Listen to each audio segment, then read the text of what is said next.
Hello everybody. How are we all today? Well, I'm just cleaning up, mate. Just cleaning up.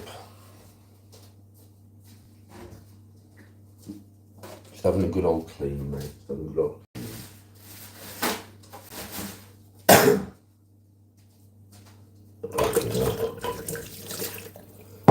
How is everybody today? How are you, man? Are you good? Fucking tired, I am. I ain't drinking again for a while. I'll tell you that now. I mean, obviously I'm drinking from Lancaster, so I'm ending up having a drink with my mum in a pub. But you know, drinking after golf and coming back here and drinking. Fuck that, mate.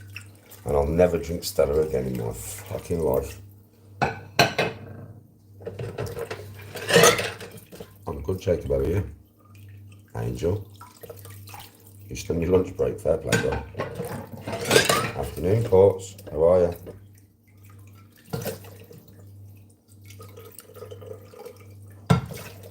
Just cleaning up. Most exciting thing in the world.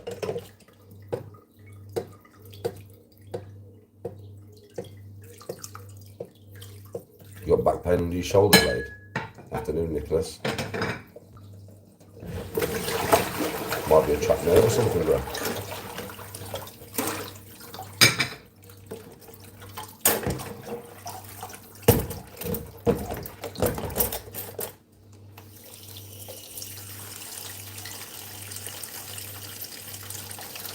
The chicken was nice, man. I was fucking starving. I had that and then I had my meatballs as well last night, man. Because the day before when I was hungover on Monday, yeah, actually it was yesterday, or yesterday when I was fucking hungover and shit, man, I'm telling you. I didn't eat nothing all day, man, until it got to the afternoon. I felt like absolute shit, course. Beer and me don't mix so much.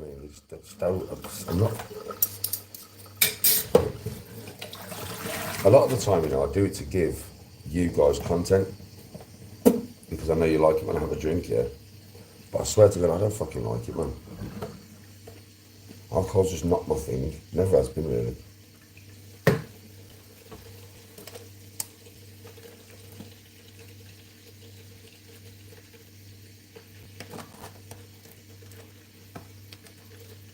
You mix as well, yeah. And it's mad because they're all beers. They're all lagers. So I don't understand how mixing fucking lager with lager can create such an absolute, like, bomb in you. Fucking mate. Mind you, Stella is absolutely nasty. I did say it before I drank it, didn't I? I went, this is going to fuck me up. Because I knew it. It's fucking Stella, man. It's the worst fucking drink ever. So I don't drink it. I have not drunk Stella for years, man. Upon years. I can't even remember the last time I drank Stella. Because I just know it's dangerous stuff. It's migraine and fucking terrible stomach territory. Worst beer ever made. Stella is the worst beer ever made. Higher.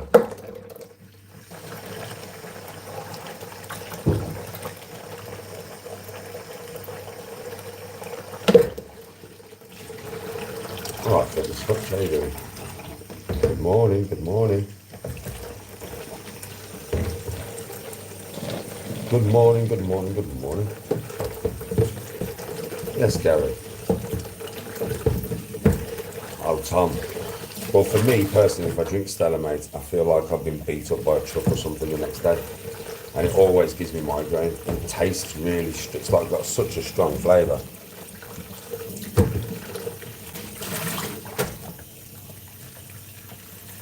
Yeah, everybody's different. My brother used to love it, man. He doesn't drink it no more, but he used to love it. And loads of my mates have always been Stella drinkers. But me personally, nah. From a young age, but I've never drunk Stella because I think, like, it used to give me migraines and that. I mean, it's just a beer that fucks me up. But I'm not really a beer guy anyway. I mean, I'm not like a drinker. So,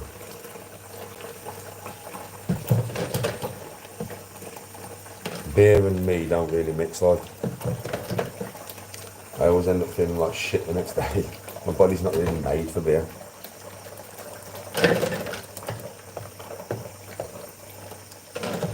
Yeah, Stella's rough, man.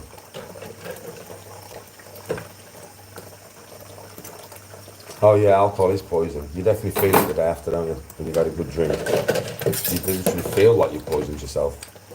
You can actually feel, you're like, fucking I've actually poisoned myself.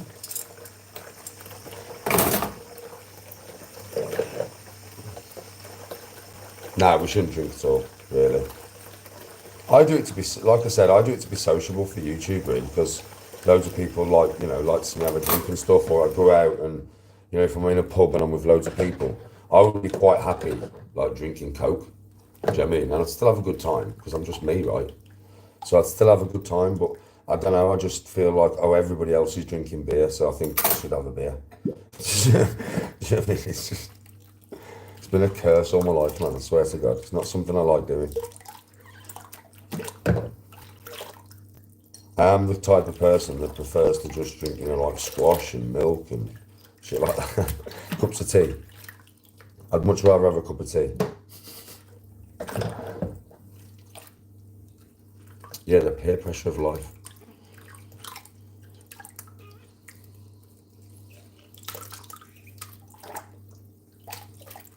That's what I'm like, Tom, if I'm drinking one, I'm having fucking 10. That's what I'm like, bro. I don't like the taste of it. So if I'm gonna drink, I drink with a purpose. And the purpose is to get fucking pissed. Because that's why you're drinking, right? I'm not one of them geezers who can come home after work and just have one pint for the taste and relax with the taste, and that pint of beer makes me relax.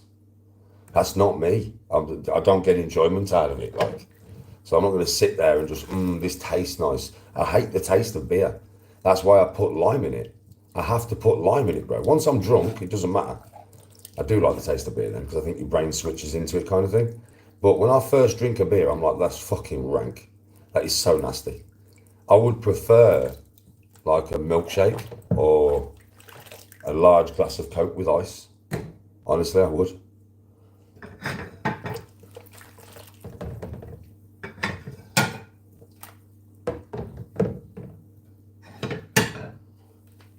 Still trading much? It's been trading fitness much.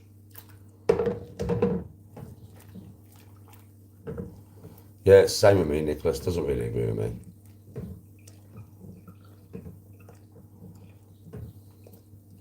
Pear ciders are much better. Not really ever tried cider, bro. Not really a cider guy, like. But I mean, I could try it. Probably going to taste better than fucking lager, eh? I'm going to Doncaster to see my mum and for a podcast this weekend. Yeah. And when I'm in Doncaster, obviously I'm going to go see Gary, and I may have a drink, because obviously I'm out with people who are going to have a drink, right? And my mum probably going to go to Doncaster and have a drink at some point. So I will end up drinking alcohol this weekend while I'm away. But then once I come back, I'm under no obligation to drink any alcohol. So I've got quite a bit of beer that's been bought for me over the last few weeks in this house, and it'll fucking stay there. Well, sometimes people who come around my house drink so they can fucking drink it. Because once I come back from Doncaster, mate, I ain't drinking for ages. I just don't want to. I want to have some time off.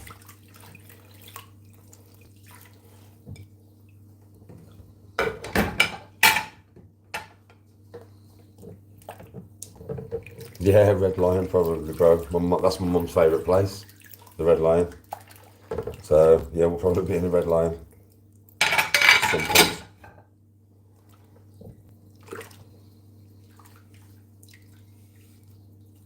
Ruta, how are you, my brother?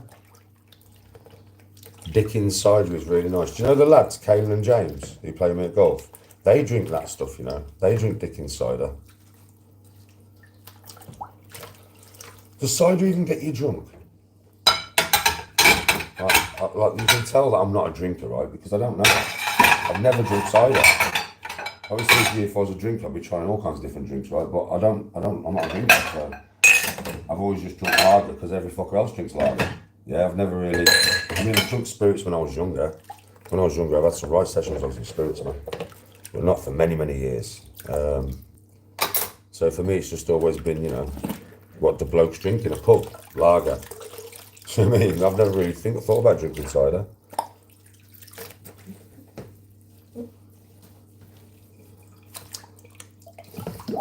More so than lager? Well, it gets you drunk more than lager. Cider does. Does it? That's fucking mad, eh? I wouldn't have thought that. Learn something new every day, mate. Learn something new every day. Oh, I noticed the real honest truth. Old Bobby has joined the bandwagon. I'm recommended this morning. I had a video come up from him, like basically copying fucking Craig on me. Fucking hell, man.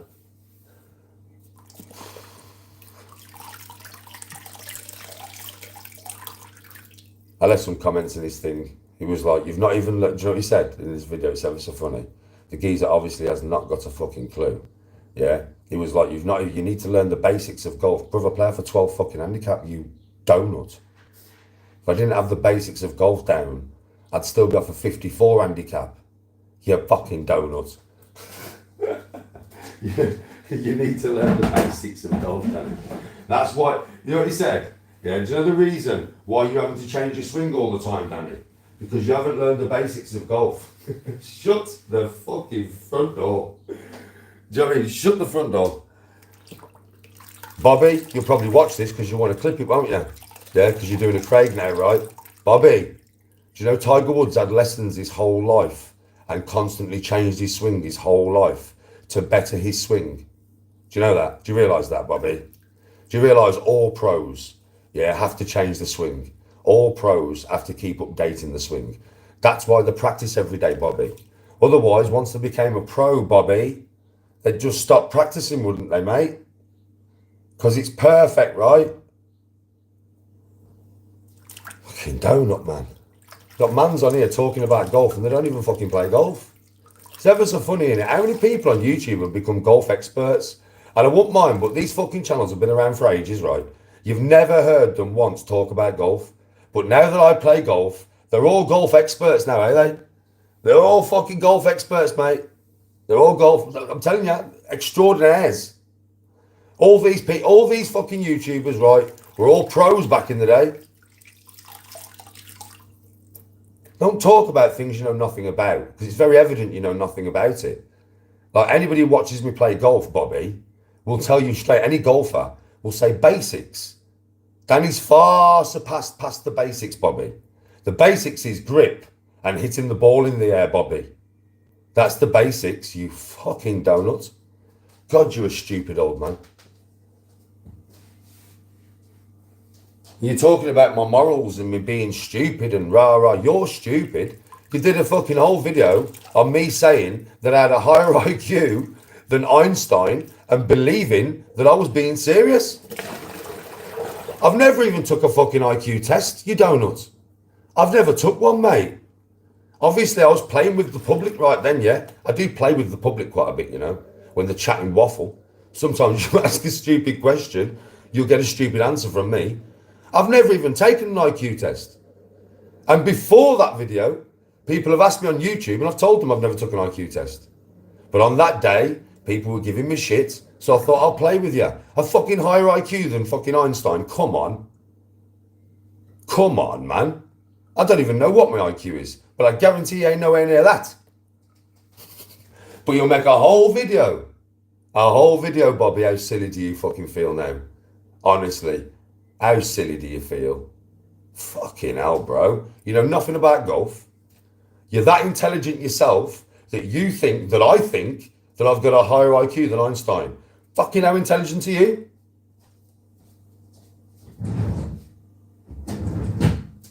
And all from a man who got his dick out on camera and pissed in a fucking cup on YouTube Live. And you want me to listen to you, Bobby? You want me to listen to you, bro? There's lots of things that I've done on live, but I ain't never got my dick out. I ain't never got my dick out, bro. I ain't never pissed in a fucking cup live on fucking YouTube, bro. I've never got my wangle dangle out, bro. Nobody on here has ever seen my wangle dangle, bro. That's like a step too far. And you're going to talk about other people, Bobby. It's a bit like the geezer who's sending me beer the other night. Beats up birds and bites them and that. And you're going to talk about me. Do you know what I mean? Are these people fucking stupid? Like, what the fuck? You're going to talk about me, bro. You got your dick out on live, bruv. It's like the other head jog cock. Beat up a woman, man. Beat her up, bruv. And that's only what he's admitted. Really? Bobby, come on, mate. Come on. What of your life have you ever put on camera? Apart from you pissing in a cup. You know. Waste men, a lot of them, man. Fucking waste men, a lot of them.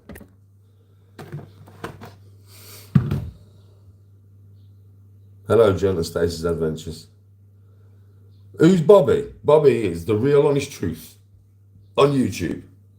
About a year ago, bro, he was pissed on live, and I don't give a fuck he knew he was on live because he was talking to the live, and he went, I'm going for a piss. He walked basically over to a table here, got his dick out on live, and pissed in a cup. And that's the man who's now having commentary on me. He thinks for some reason he can have commentary on me, like. What? What? You're an older version of what Declan was doing, mate.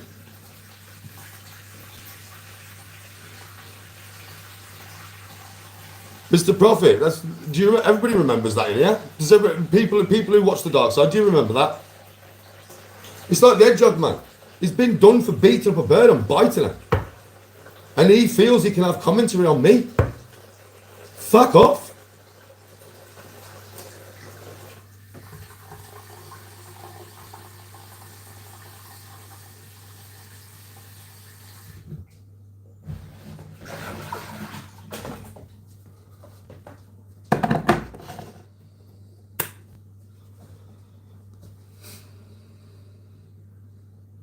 I don't know, Alan. Bunch of fucking weirdos, bro. Bunch of weirdos. When I saw that video from Bobby this morning, I put comments in his section, bro. Oh, another one jumped on the bandwagon, Bobby. Maybe you shouldn't, bro. You're known for fucking getting your dick out on camera and pissing in a cup. And then I put like laughing faces. Do you even play golf, Bobby? And then I put something like more laughing faces. The basics. I play off a 12 handicap, you fucking do, man. That's far past the basics. Do you know what I mean? He's a fucking idiot who knows nothing. He actually knows nothing. And he makes videos making himself look fucking stupid. He knows nothing. Nothing at all. He's never played golf in his life. You should not feel confident, right, chatting about somebody's golf game unless you fucking play golf. And you definitely don't, bro. We can tell. Right? Otherwise we'd have seen you doing it on camera. Right? It's like all you channels, yeah? You got so much to say about my golf game. Show us yours then. If you're going to critique me, you've got to be better than me, right? Okay. So all you channels that are having your say on my golf game, show me yours. Go to the range this week, all you channels, and put you hitting the ball at the range on your channel. If you want to put a bally on to cover yourself up, do it. But all you channels that are saying shit about my golf game, right, find a way of hiding yourself, like put a bally on. Just put a bally on, right? Just put a bally on, man. But make sure it's your channel and we all know it's you. Oh no, you can't do that, can you? Because even with a bally on, we wouldn't know it's you. You could go and pay a pro to do it, couldn't you? Because we wouldn't even know you fucking... Oh no, actually, you know the couple, we know your voice. So put a bally on. Yeah, a bit like your missus did when she snapped a black club. Right, put a bally on and speak to the camera and say, this is Mr. And let's see you hit the ball. Let's see your golf game, bro. Show me your golf game before you critique mine. Same with delusional, yeah? Well, we can't do it with you, delusional. Because we don't even know your voice. You're that much of a fan, we don't even know your voice. Bobby, you can put yourself on camera. So go on, Bobby, get yourself to the driving range and show me what I'm doing wrong. Give me a golf lesson. I'll tell you what, all you YouTube channels, get to the driving range, yeah, and give me a golf lesson. Now there's only the couple of dossers and that. Yeah, there's only you, because we know your voice, we know what you sound like. So you can put a bally on, you can talk to the camera and we'll know it's you. Yeah, right? And then you've got Ed Jog Man. So you Ed Jog Man, yeah, you get yourself to the range. Show me what I'm doing wrong, give me a lesson. Bobby, get yourself to the range. Show me what I'm doing wrong, give me a lesson. Show me how good you are, lads. I can't wait to see it.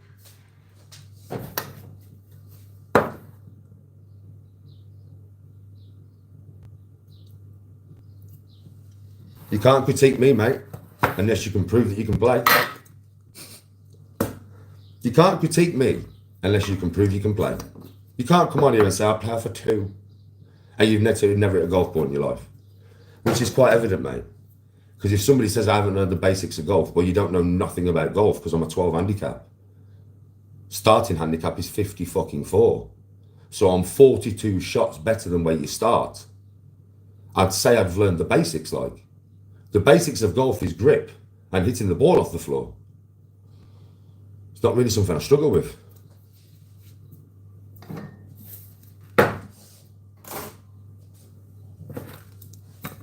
I'm good official. Yeah, innit, Alan? Step up, boys, show me. Anybody who's critiqued my golf game, yeah? I want you to show me how good you are. You've got to be better than me. You have to play off at least an 8 handicap for you to be giving it all this about my golf game. If you don't play off an 8, then you are fucking nowhere near it. Listen, if I watch you hit the ball, and we all know by just watching somebody hit the ball, right? Yeah, you all know my distances. You know how far I hit the ball. You know, you watch me play on the golf course, you know what I score. Between 78 and 85, right? That's what I score every time I play, yeah? So, you know, you all know what my level of golf is. So show us yours. Show us yours, man.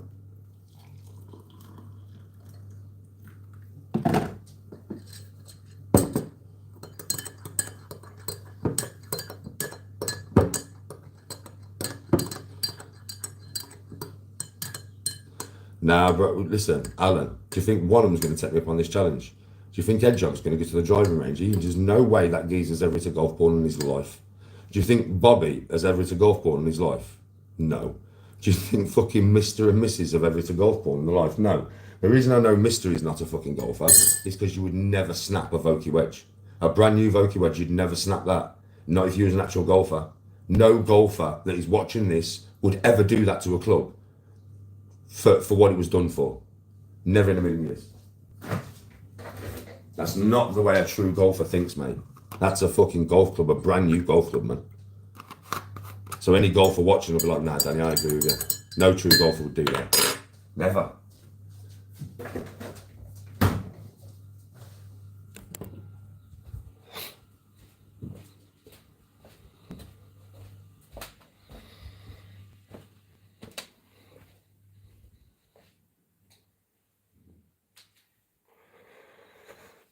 Listen, it's all right you coming in here with a new name of Jane Doe, so we basically know that, you know, you've come from one of the troll channels. I mean, we can read straight through you. And then you want to come in here and give me tips and stuff, do you know what I mean? Because obviously, I mean, why would you call yourself Jane Doe? Why would you call yourself Jane Doe? You wouldn't, would you? So you've obviously come over here from a troll channel, and now you want to try and get a rise out of me, and you want to try and give me some tips that you're not going to have a clue what you're fucking saying. I mean, I can test you straight away, really. I can say to you, if you've been watching me play golf and you truly played off 6, doesn't matter if you're a woman, right? Yeah? What advice would you give me? What would make my swing better? Come on, then. What would make my swing better? Yeah, you've been unhidden by Courtney. Yeah, so you can tell me. All right, Husky, how you doing? All right, Pinecone. So come on, what would make my swing better? You tell me. Give me some enlightenment.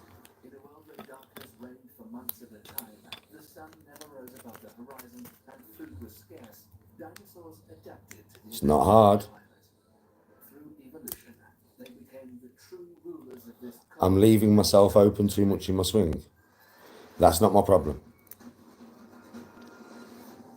That's definitely not my problem. Not at all.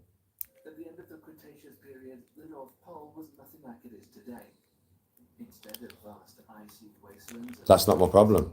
It was covered in dense forests where rivers and swamps flowed among towering conifers and ferns. The climate was much warmer, resembling modern temperature zones. Not so much nowadays. So you've seen clips of me off clip channels. This is how I know you from clip channels, because you've seen clips, right? Now I have a problem with drawing the ball, not fading the ball. My problem now is that my bad shot now is a draw. So it shows how much you've been watching me, right? During this season, the inhabitants enjoyed My bad shot is a draw now, not a fade. lush foliage and rivers and lakes teemed with life. I corrected that problem weeks ago. And the world That's not my problem at all. 120 days, the sun My problem is the horizon, swing path, changing the land into to be exact. the polar night. It is swing path. Temperatures sometimes drop Do you know what I mean? But it's nothing to do with my strike zone. It's nothing to do with where I strike, to be fair. snowfalls left I'm not coming across it anymore. the ground. And Now I'm throwing the club too far out. surviving in this That's my problem. this was especially difficult. And then when I try and rein it in, yeah, I can come across it again. Plants stopped But that's not really my problem. either had to migrate My problem is I'm throwing the club too far out now, brutal conditions. creating way too much of a draw spin Among the small when I don't really want it. insects, there were also But I've gone from one extreme to the other. extreme conditions. See, if you've been watching me, you would know this. You would know what my bad shot is, left. But permanent My bad shot is not right no more, my bad shot is left. As everybody who's been watching me in the last couple of weeks knows, yeah, his bad shot is fucking left. 100 yards left. That's his bad shot. with the discovery along the Colville River in northwest Alaska. In 1961, paleontologist Robert Liscombe unearthed bones that he initially mistook for mammal remains. It wasn't until 1984 that scientists studying the site found fossilized skin impressions and footprints, which, upon further analysis, turned out to belong to dinosaurs. This discovery sparked debates regarding how cold-blooded creatures could survive in the Arctic. At first, scientists theorized that dinosaurs were only seasonal visitors, migrating south in the winter, covering distances of up to Yes, Benjamin. to escape the cold. Ours will never met me, crack. However, in 2014, new findings They've got fucking no chance, mate. a few hundred miles They have no south of the chance. Colville River, footprints of hadrosaurs were discovered, including juvenile tracks. This indicated that hadrosaurs lived in the Arctic year-round since Yeah, that's what I... Well, you know something, Pine? I've got to get this new swing in properly first. Yes, Lex. I've got to get this new thing feeling totally comfortable because it doesn't. It doesn't, you know, feel comfortable. I'm having to think about it on every swing, Pine. That's where I am. I'm having to think about the mechanics of where I want to put my body, which is difficult, you know what I mean? When you're thinking of the angles and then putting your body in them angles every swing, rather than you've done it that long and it's become mechanical that I just do that swing now. You get what I mean? It's not like that, man. It's really, really not. Sometimes most of the time now, I overcompensate and draw the fucking ball. Like I swing too much into out. But then I'll think, right, I've gone too far. So then I'll try and compensate and then go back to my old swing. And that's when I can hit that fade. It's very rare I hit a fade now. But I can hit a fade. And it's usually when I've drew the ball bad and I didn't want to. It's not like I'm playing for a draw, right? I drew the ball bad. Yeah. Have you noticed now, sometimes when I'm over the ball, I'll literally say on camera, I'm going to draw this. You've never heard that come out of my fucking mouth before, have you? I'm going to draw the ball at will. And a few times I just pull it off, right? I've done it loads of times because I understand better than I ever have done in my life how to create a draw now. In and fucking throw it right out there. And that fucking thing will go well left. But sometimes now, that's my bad shot, bro. Like when I don't want it, especially my driver. So I'm having to try and compensate on the go. And it's quite hard, Pine, you know, it's really hard. Not having an actual swing, having about 7 different swings and I'm having to get in the middle of all of them. That's what it is with me, innit? You've seen me change my swing so much. A lot of people always say to me, you know, why do I do that? Why don't you just stay with the same swing? Because I won't get any better. I can stay with the same swing. So when I was like a 15 handicap, I had a 15 handicap swing because that was my handicap, right? Now I'm a 12 handicap. I've got a 12 handicap swing. Now I've done that in a couple of months. So I've knocked like 3 shots off my game in 2 months by changing stuff. If I wouldn't have changed anything, I'd still be a fucking 15. Do you get how that works? Why do you think most golfers kind of stagnate for the whole golf fucking career? They play off an 18 all the life. Or they play off a 22 all the life. Or, you know, they never move. Because they don't change anything. They just got the swing and it feels comfortable, so they stay with it. And sometimes they'll hit a fucking slice or they'll hit a fucking a hook. But it doesn't matter. It doesn't matter. I just want to score 95 every time I play. Well, that ain't me. I want to get lower and lower and lower and lower and lower. And I know from doing it before what it entails. with others of its kin. Thanks to their intelligence, they were quite successful in doing so. As the feast comes to an end, the Trudons lose the Yes, James. of their prey. 19's all right, bro. A rustle emerges from the ferns. Yeah, so much thinking with golf. Something approaches the stripped bones. Dromaeosaurus are the senseless. There were many Oh, yeah, Husky, I've changed and improved. And once I get this swing cemented in Husk, I'll be down to an 8 handicap in no time. It's only 4 shots. And I can see where I can get the 4 shots. Do you know where I can get them 4 shots? Hitting my driver perfectly straight every time. If I hit that driver perfectly fucking straight every time, I'll knock 4 shots off my game straight away.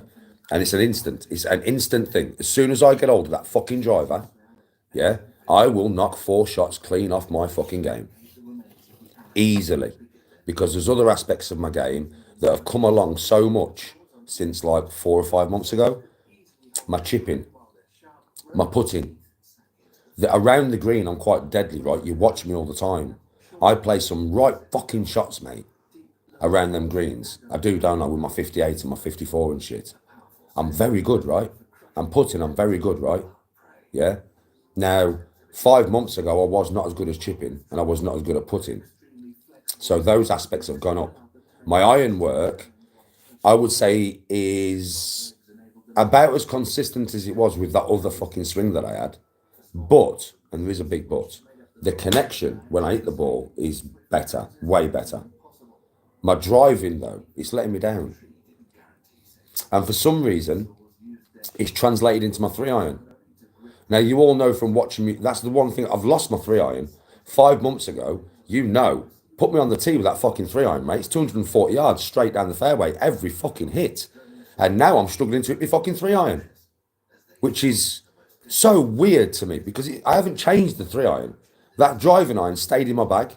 So that is the one that I've had for the last year, and I'm really good with it. It gets me out of shit. Do you know when I'm like, I need a low penetrating shot. I can just hit it.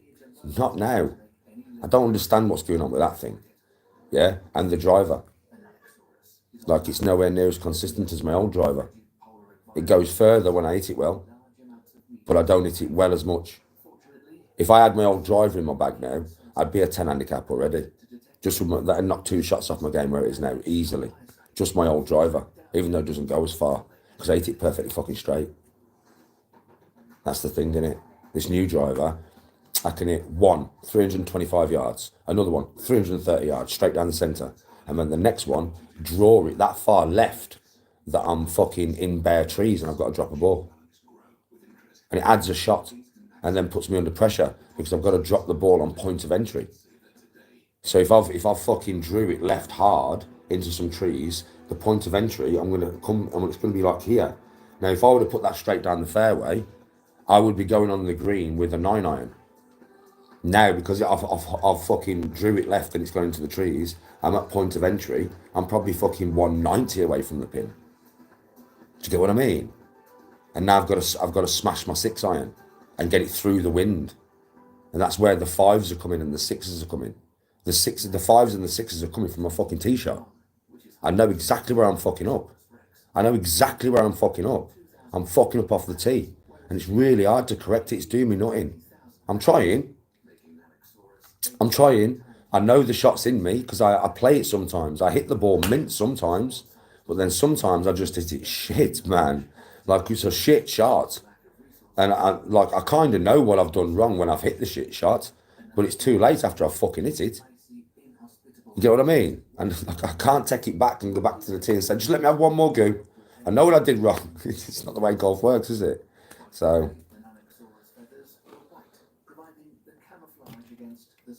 Now, well, I am at the moment, Husky. Yeah, I would agree with you. I am overthinking it at the moment, definitely, because I've got to. Because I kind of like can't rely on the mechanics of my body. See, with golf, so with my 58, my putting, my 54 degree, my pitching wedge, my 9-iron, my gap wedge, those clubs there, yeah, I don't have to think, Husk. I don't change my swing. Whatever my swing is with those clubs, I will never change. Because you see how good I am from 100 yards in. I'm really good, right? And it's mad because I step over that, no thought needed, Husk. Just step over the ball, pick my spot, and land it on that spot. I'm that confident over it, that's why. But with my driver, it's a lack of confidence, which makes me overthink, isn't it? And it's for some reason, that lack of confidence has bled into my 3-iron, which is really not helping. Because if I'm not driving well that day, normally I could just pull my 3-iron out and that's going to get me straight down the fairway all day. But it's not right now. I'm hitting that bad. I'm hitting 1 out of every 2 that's good. Just 1 out of every 2 though. Normally that 3-iron is like virtually 100% accuracy for me. It's one of the 1 clubs in my bag, a bit like my putter, that I can always rely on to use if I need to. It's a perfect backup club. And now it's not even that. I'm hitting that fucked up.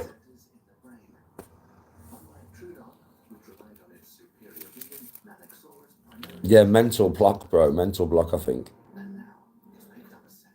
I think once I play around with the driver and every drive that I hit is perfect and I get the feeling on every one. Because the thing is, right, the more that I hit perfect in a row, the more my body will have that memory of exactly how that swing feels. But if I hit 2 really good and then I hit 1 shit, then I've done 2 good swings, but 1 shit swing that's wrong. So then it's cancelled out the feeling of the 2 good ones. And then I've got to try and build that swing again. Does that make any sense? That's kind of what I'm struggling with at the moment. I'm not hitting enough drives accurately to get the feeling that I need. Does that make any sense?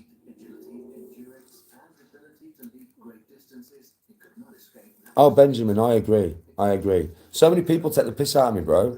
Do you know what I mean? Why are you changing? Blah, blah, blah. You don't know what you're doing. Blah, blah. And I'm like, do you realise that professional golfers change their fucking swing, their cadence and what they do for their whole career? They are coached every fucking week. Like Rory McIlroy has a coach that he sees every fucking week that changes aspects of his swing every fucking week if it needs to be changed. And golfers' swings need, or Scotty Scheffler, #1 in the world. We all know 3 years ago that man could not putt. That's why he didn't win fuck all, right? Now he's been #1 in the world for 3 years because he went back to the drawing board and changed his whole putting. But he was a professional golfer before he changed his whole putting.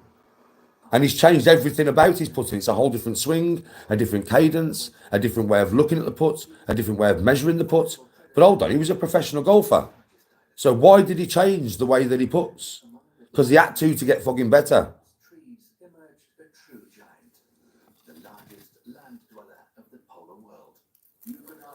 Nah, Matt, I'm not going to use my old driver, bro, because I don't want to go back to it. Because then I need to get used to the new one, even though it's killing my game at the moment, and it is.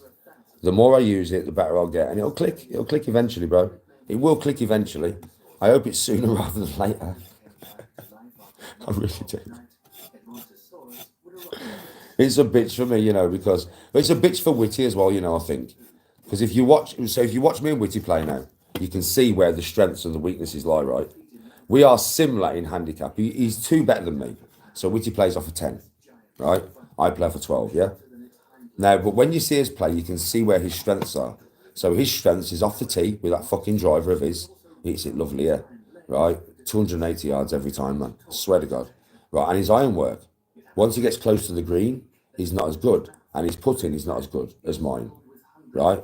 Now, you see me on the tee, I'm nowhere near as consistent as Whitty. And I'm nowhere near as good as him and consistent with the irons off the floor, neither. But when I get to the green, though, I'm better than Whitty.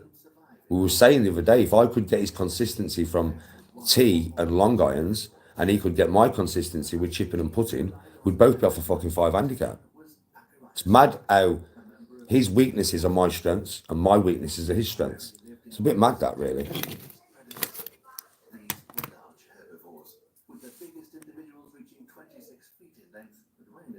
Is this a full tracksuit? No, it's just the top. I didn't see your question, bro. I don't look at questions when I'm talking. How are you today anyway, Husk? Are you good? How are you, Courtney?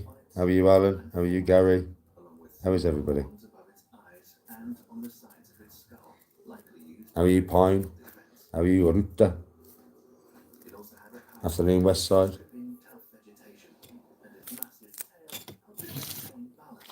Important consider it that it weighed more than a Tesla Cybertruck. Its sheer size provided excellent protection, and it was unlikely to fall prey to predators often, especially due to its strong herd instincts. These were quite slow and idle animals, which cannot be said for the next herbivorous representative of the North Pole.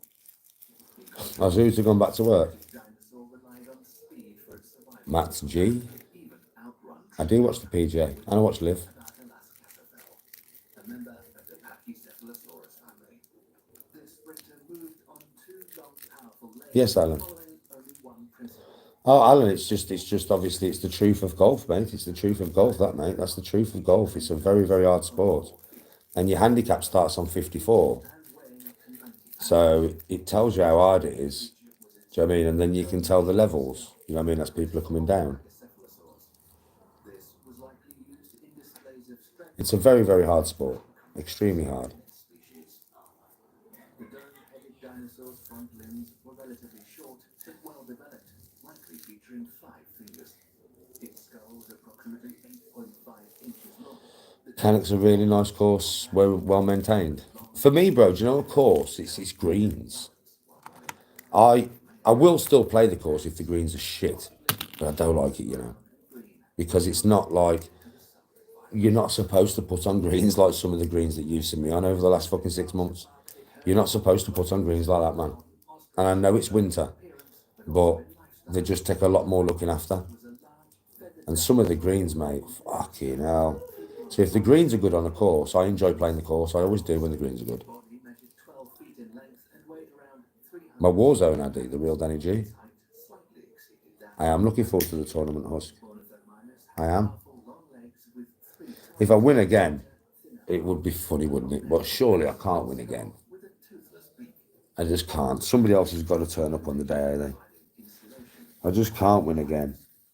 Despite its speed, Ornithomimus I mean, me, you know what I'm like. I just want to stay in the top 10. So I'll stay at the top of the leaderboard. That's all it's about for me, innit? Just staying at the top of that fucking leaderboard.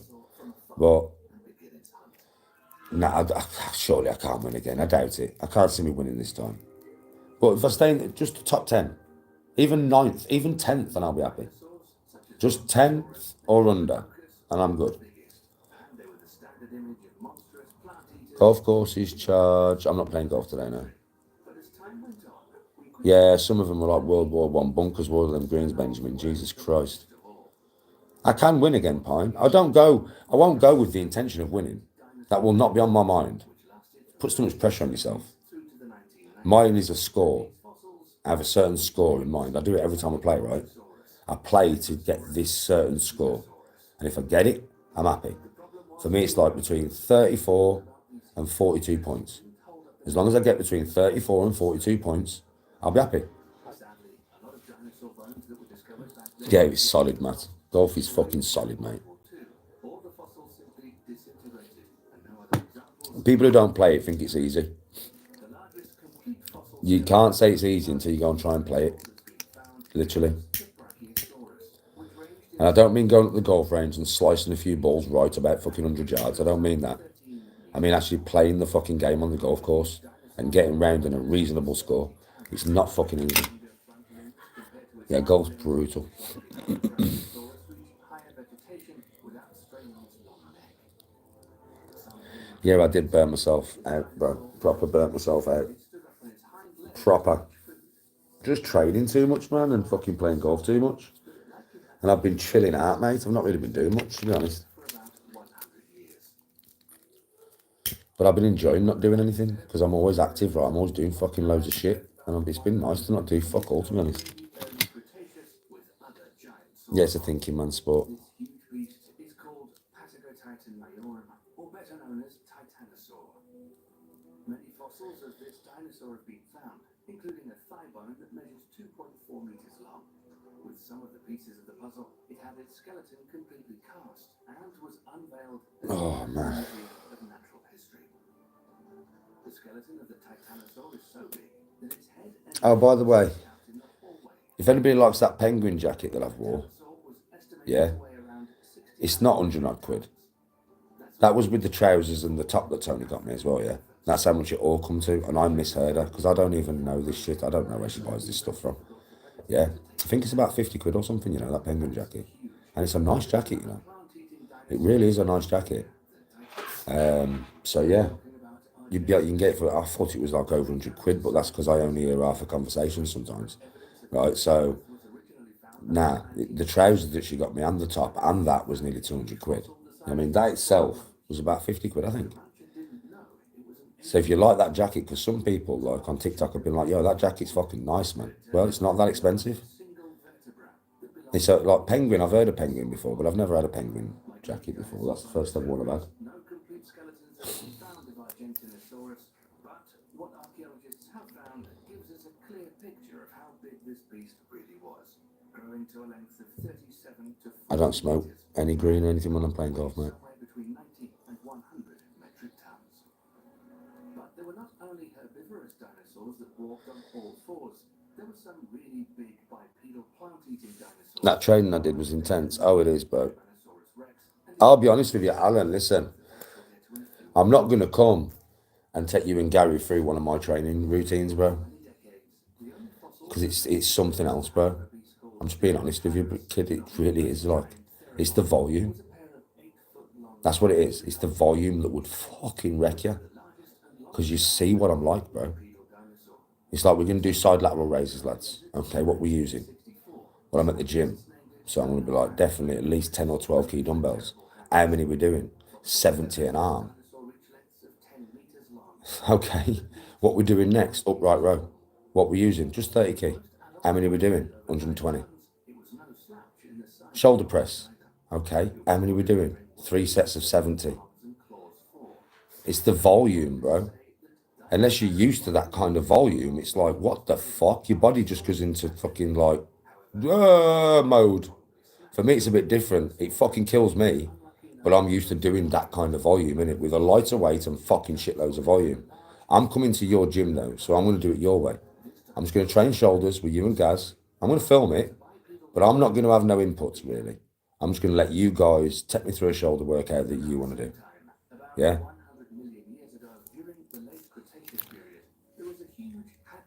Dinosaur that roamed in what is now the Shandong Peninsula. Its scientific name is Shandungosaurus giganteus, or Shandong lizard, due to it being one of the largest ornithischian dinosaurs found to date. The full-grown Rory's not fun. Golf is not easy. 15.5 meters, and some of the largest of these dinosaurs could have weighed around 6. Hence why I look the way that I do. If you think what I look like is anything to do with my training, you're fucking, listen, there's people in there now who'll be like, Danny don't even train for what he looks like, he's not bothered. I don't train for what he looks like, mate. I train for what he can do. I'm 12 stone 6, right? 12 and a half stone. Yeah, now, lightest I've been for fucking more, well, I can't even remember being this light, you know, I think I'm the lightest I've ever been. Now, when I go to the gym with Alan and Gary next week, I'm going to try and get 80 kg above my head. If I can get 80 kg above my head, I'll be happy, right? That's a lot, you know, at my body weight at 44. Trust me, that is a fucking lot of weight at my body weight. That is more than my body weight. It's more than what I weigh. I weigh about 79 kg in it, something like that now. It's at least my body weight. Yeah, so that's what I'm going to try and do. I want to try and at least get my body weight above my head. That's strong, man, when you can press your own body weight above your head.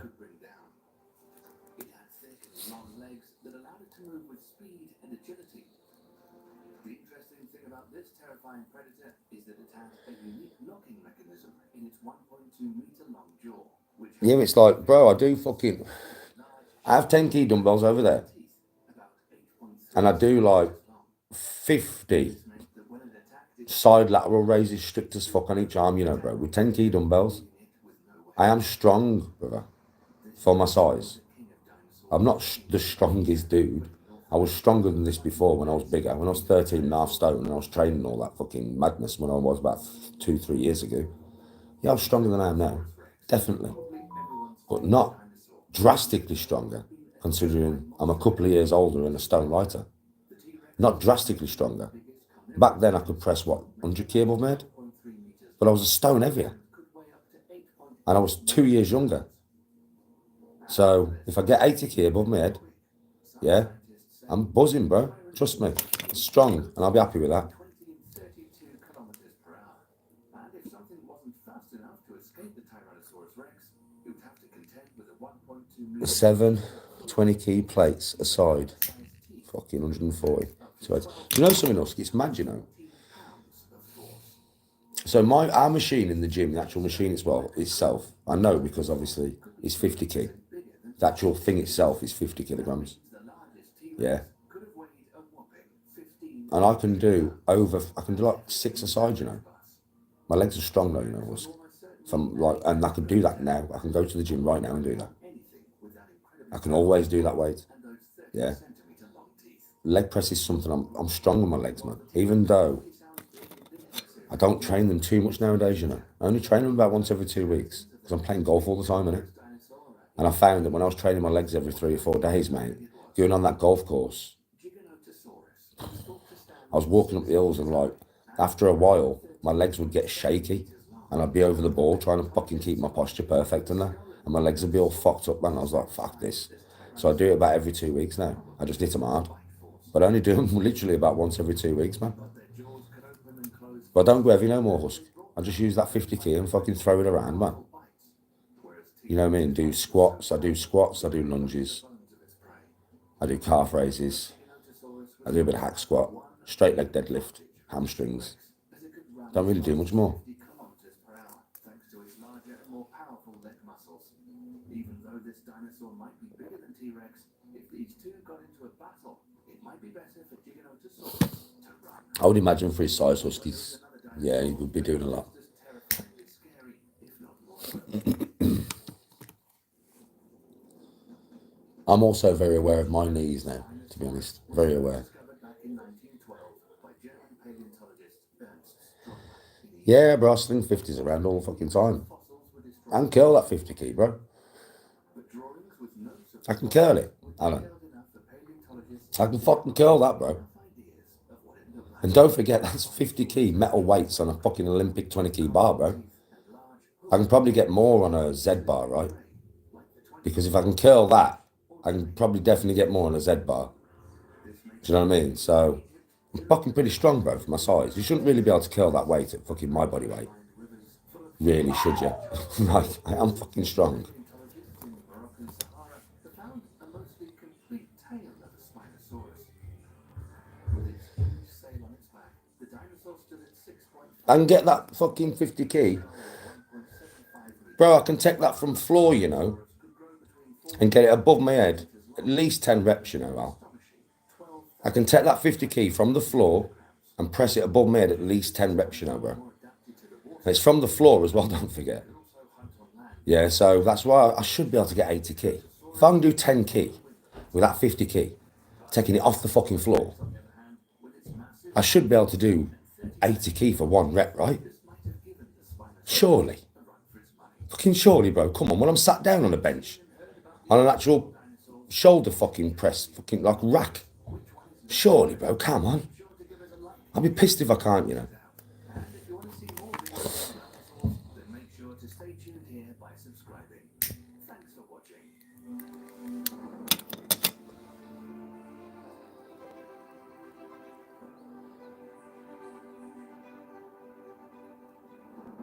I don't know what was in my front room then, bro.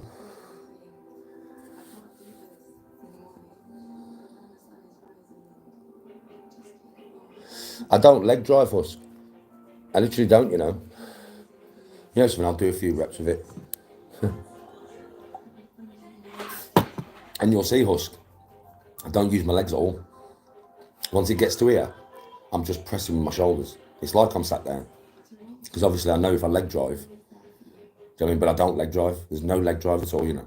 Just all shoulders.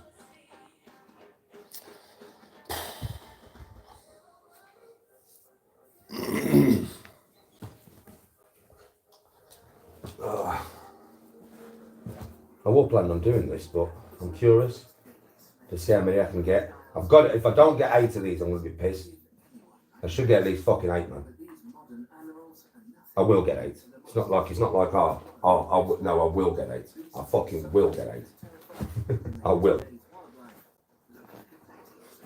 But when I'm feeling proper frisky and that, I can get fucking 10 of these at least.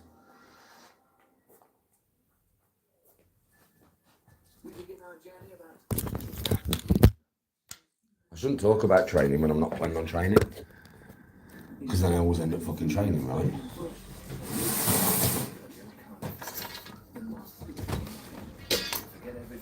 Oh. Right, let me get the big ass fucking bar of destiny. Oh, this bar's horrible. When I say horrible, I mean horrible.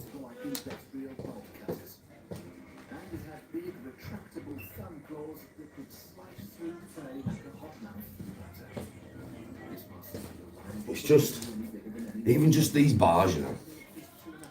Even just these fucking bars. They're just heavy. Just the bar itself, bro. It's like you pick it up, it's like, for fuck's sake, man. Do you know what I mean? I swear to God. Just the bar itself, man, is heavy.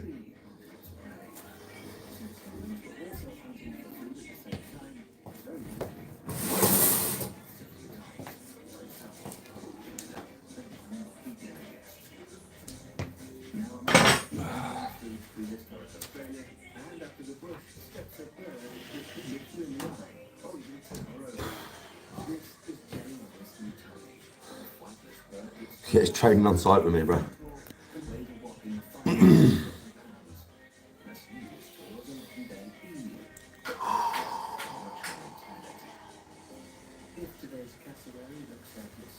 Every day's a training day, bro. Every day's a training day.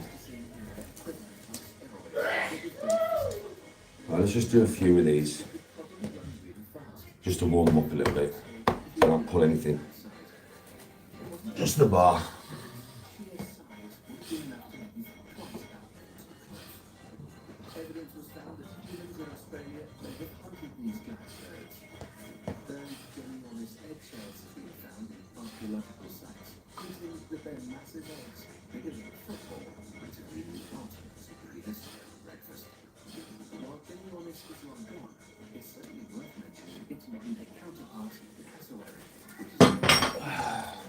Here's where it gets interesting.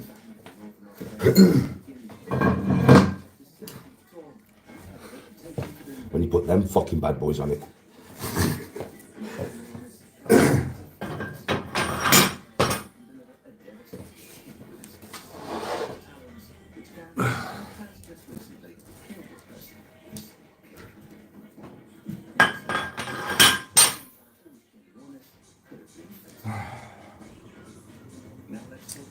I'm going to get myself a drink and let's put some music on that might inspire a little bit of power.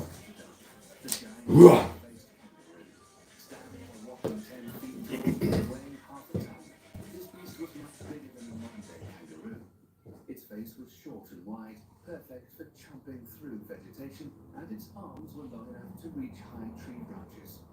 But here's the wild part. Unlike modern kangaroos that hop, this giant most likely walked around upright on its two hind legs and looked like some prehistoric heavyweight boxer. This giant lived up until 45,000 years ago before going extinct, although some of it shows it may have survived as recently as 18,000 years ago. This means humans and these giant kangaroos really crossed paths. So a minimum of 8 reps. A minimum of 8.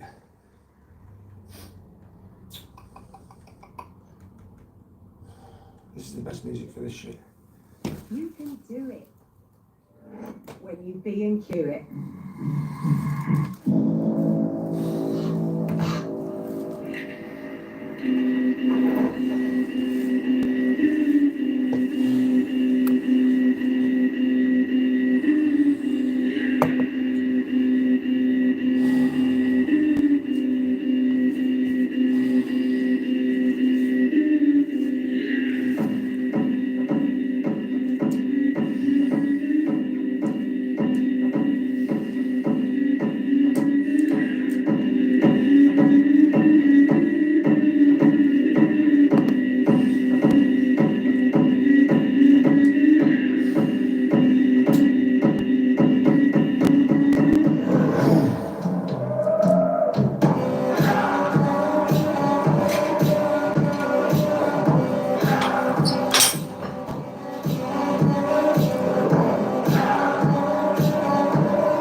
Fuck off!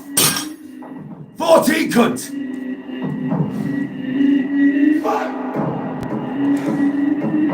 It's amazing what you can do when you switch on.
Definitely be able to get these ones.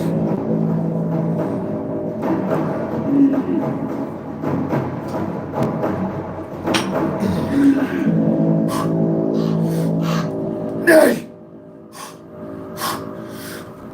Nay! Nay! No, I can't get 4. That's quite heavy with upright row, to be fair.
Remember, keep the hands wide, grip, closing the arm while stress on the rotator cuff.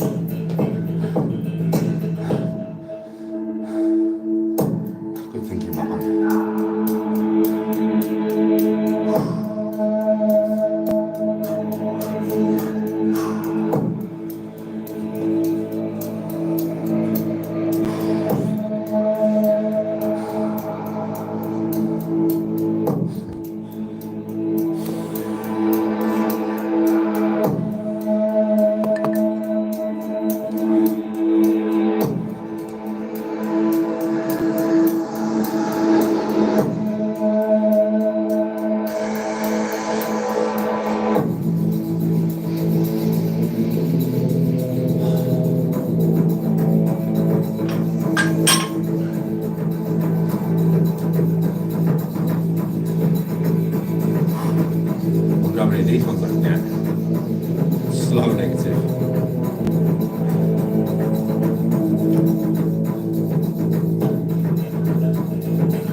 many of these, you know. As soon as I feel my shoulders twitch, stabilisation anyway. As I'm stood up, I'll stop.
Well, I went wider grip then us. Felt like I didn't have quite as much power with the wider grip. I probably would have only got 6 or 7 really slow negative with my closer grip. I felt like I had a little bit less power with the wider grip. I still went with it. It definitely took all strain off my rotary cuff. I've got wider grip now, a few more shrugs.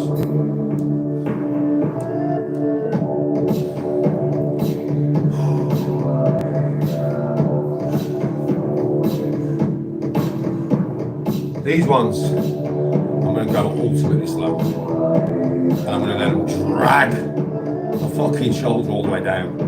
And then I'm going to pull up very slow. These are going to fucking hurt. They always do. Not at the beginning, like if you do this at the beginning, or you do them slow ones at the beginning, yeah, you'll get more obviously, because you're fresh. But do a few sets, and then start slowing it down, and then it becomes fucking hard.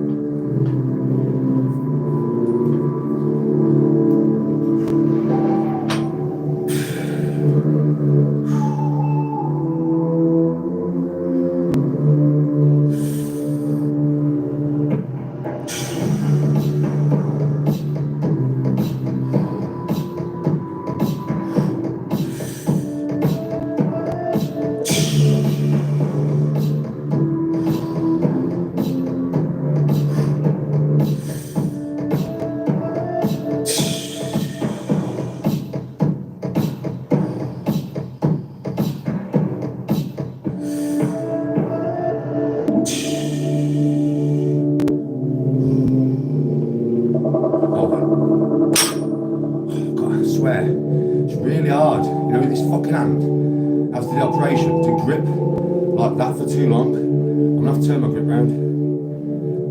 Fuck me, man. Just certain exercises, man, fuck up with that hand.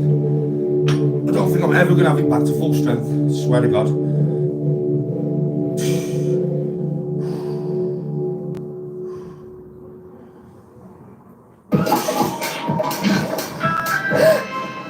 Alexa, talk to the front door. Hey, we're early. Hope that's okay. Right, actually, could you pick up some basil, please? We've run out. Sure. Always know everything's under control with Alexa. Fuck me, man. In this world, there are talkers and there are In this world, there are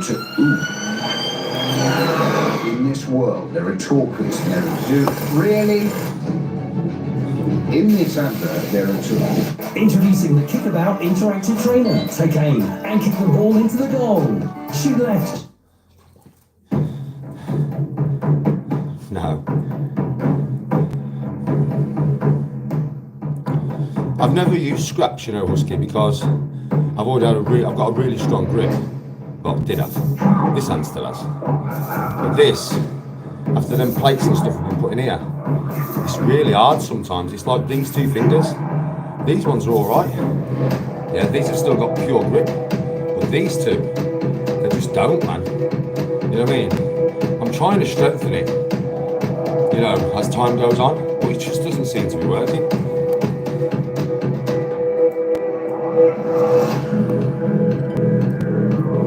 Holding Thor, Valhalla.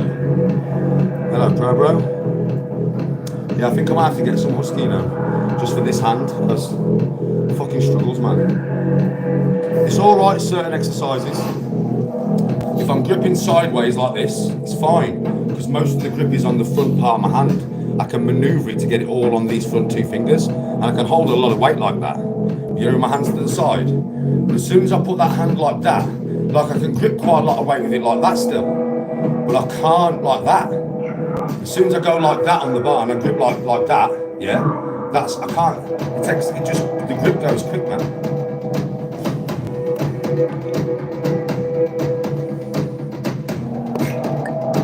It's just one of them ones. Injuries, fucking injuries.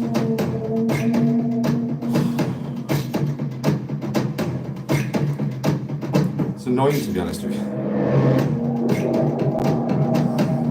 Right. Dumbbells now. Side lateral raises.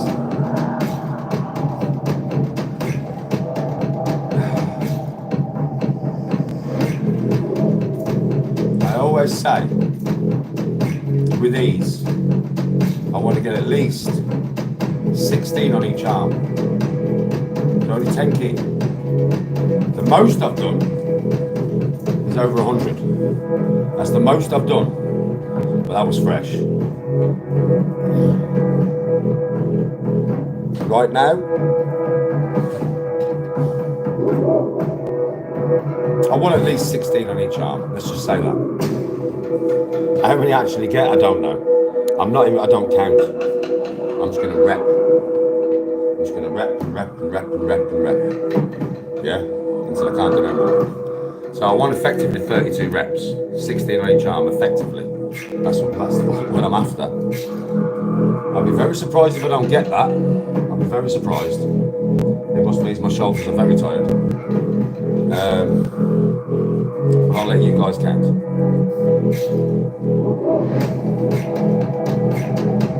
Not tomorrow, no.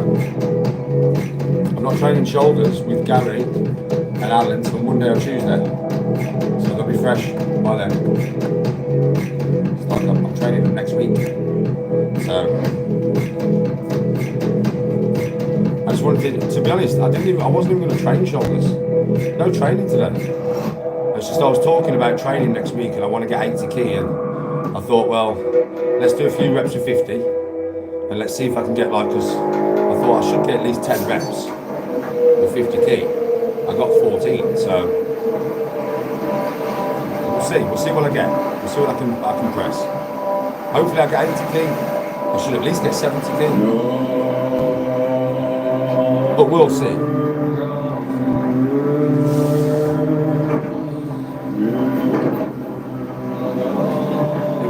These are fun.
Fuck.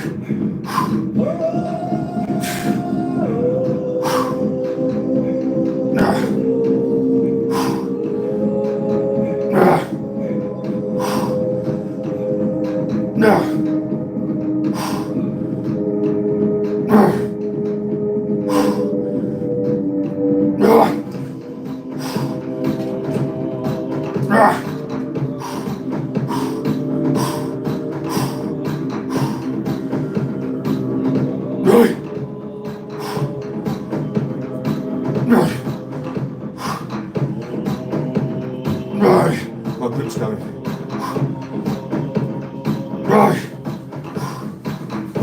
Nah. Fucking right hand grip, man. I had more in my shoulders, trust me.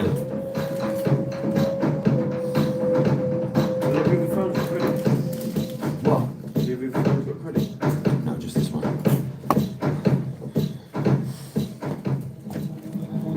Hello. Hello. It's a bitch, that is. It's this hand. It's from fucking...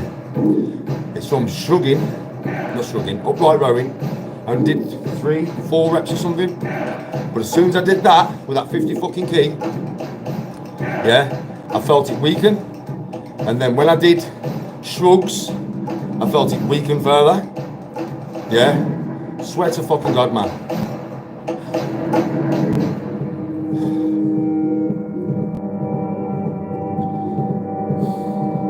I'm working it. I'm working it. Hello. We're working it slowly but surely. We're working it. But we'll make it fucking strong, as strong as it was again. Perseverance and time. Perseverance and time.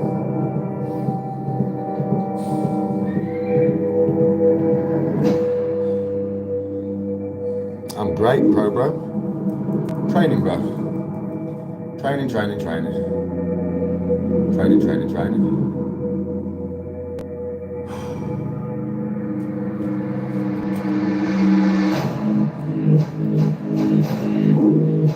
Yeah, I'm going to have to. Yeah, I need a new hand, bro. I need a new hand.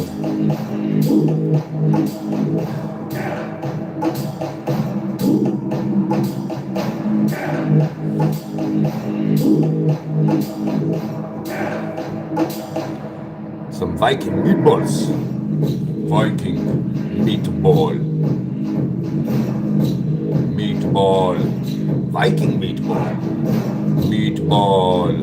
Viking meatball. Meatball. Oh, I'm going to golf swinging now.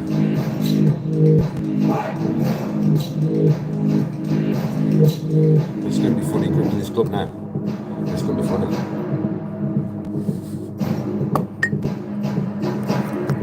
Again and again, Viking meatball. Danny, I love the Viking meatball. I want more Viking meatball. Give me more, Danny. I want more Viking meatball, Danny. Give me more. Give me more, Danny. Can't say like I blame you, bro. They're a hardy meal, mate. They're a hardy meal.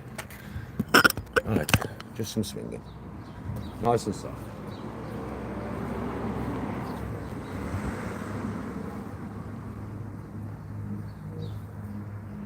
Oh, my shoulders feel fucking tight.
How's that looking, pro?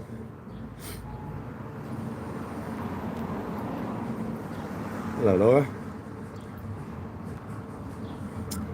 How's that looking, pro?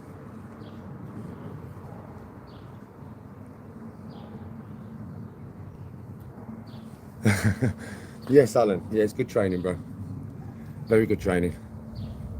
Especially for what I do. Yeah, it's getting there, isn't it, with the drop now? Is my path looking better? Because as I drop now, I'm feeling like I can actually get it out there and then around. Like I'm feeling like I can kind of, I wouldn't say I'm there 100% yet, pro, but I feel like kind of.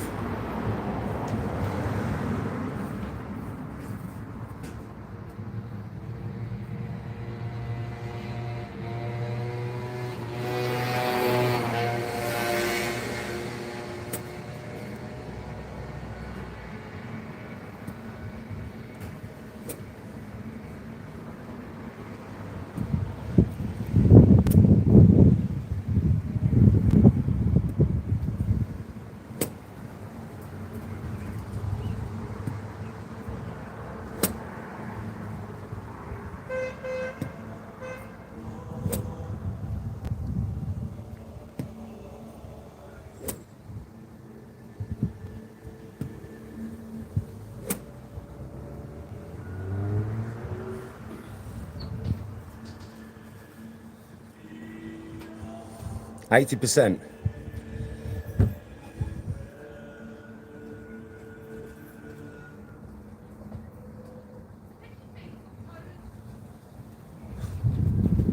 Oh yeah. Get yourself to Carnoustie and Sean will take you for a round, pro. Hello.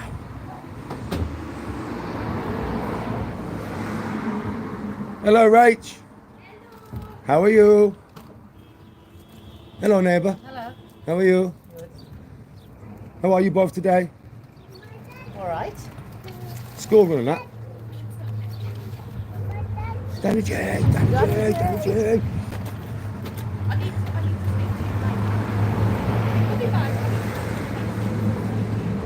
Did you do what for you? An announcement? And anyone who's doing like who's got a big following, ask them to basically announce this. That's what outside. Yeah, yeah. I'll let you know the date. Okay. Come and see me. See you in a bit. See you in a bit.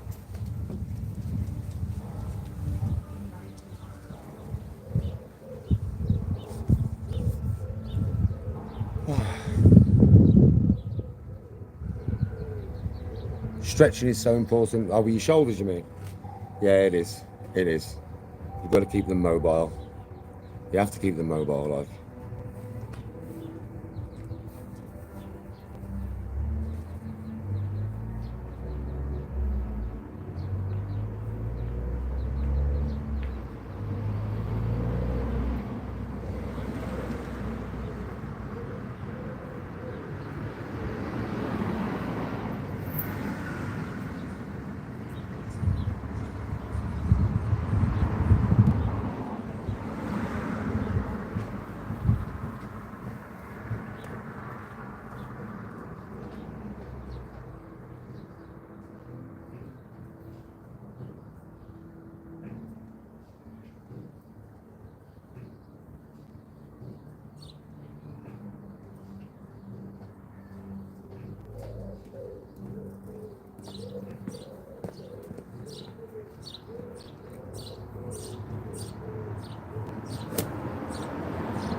Too fast.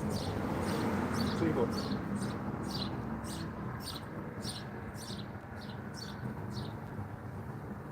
Not ready for that speed yet.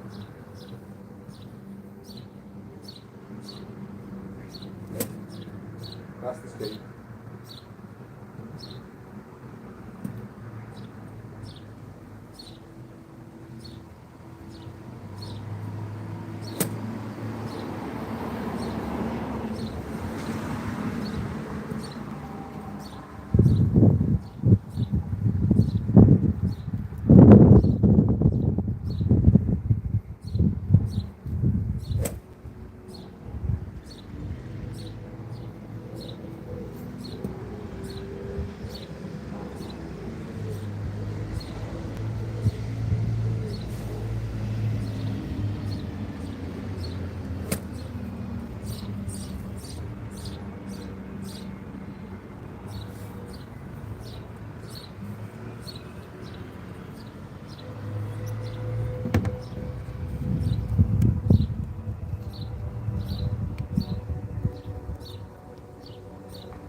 Sean, if you're alright with it, I'll send Probro your number later on WhatsApp. And he can talk to himself on WhatsApp. That's alright with you, Sean. I'll just give him I'll give him your number, because I've got your number if that's alright with you. Then Probro can talk to you on WhatsApp.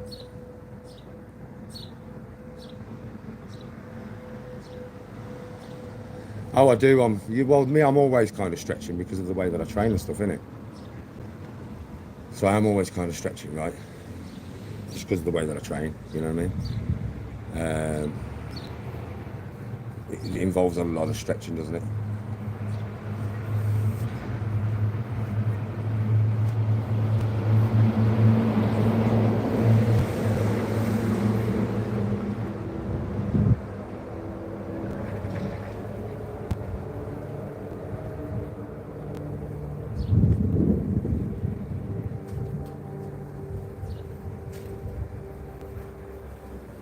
How are you, Laura? I'm good, thank you, Ian. Good, Sam.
I'll give him your number later, Sean.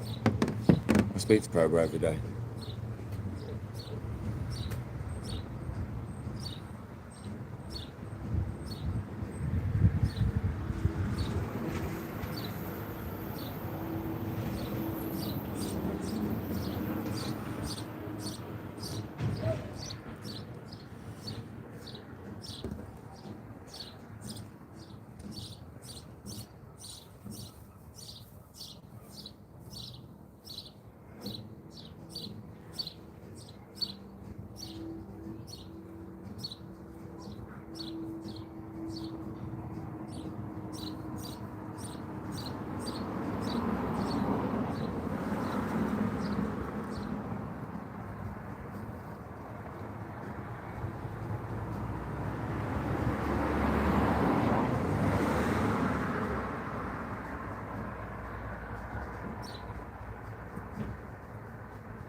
Yes, Alan.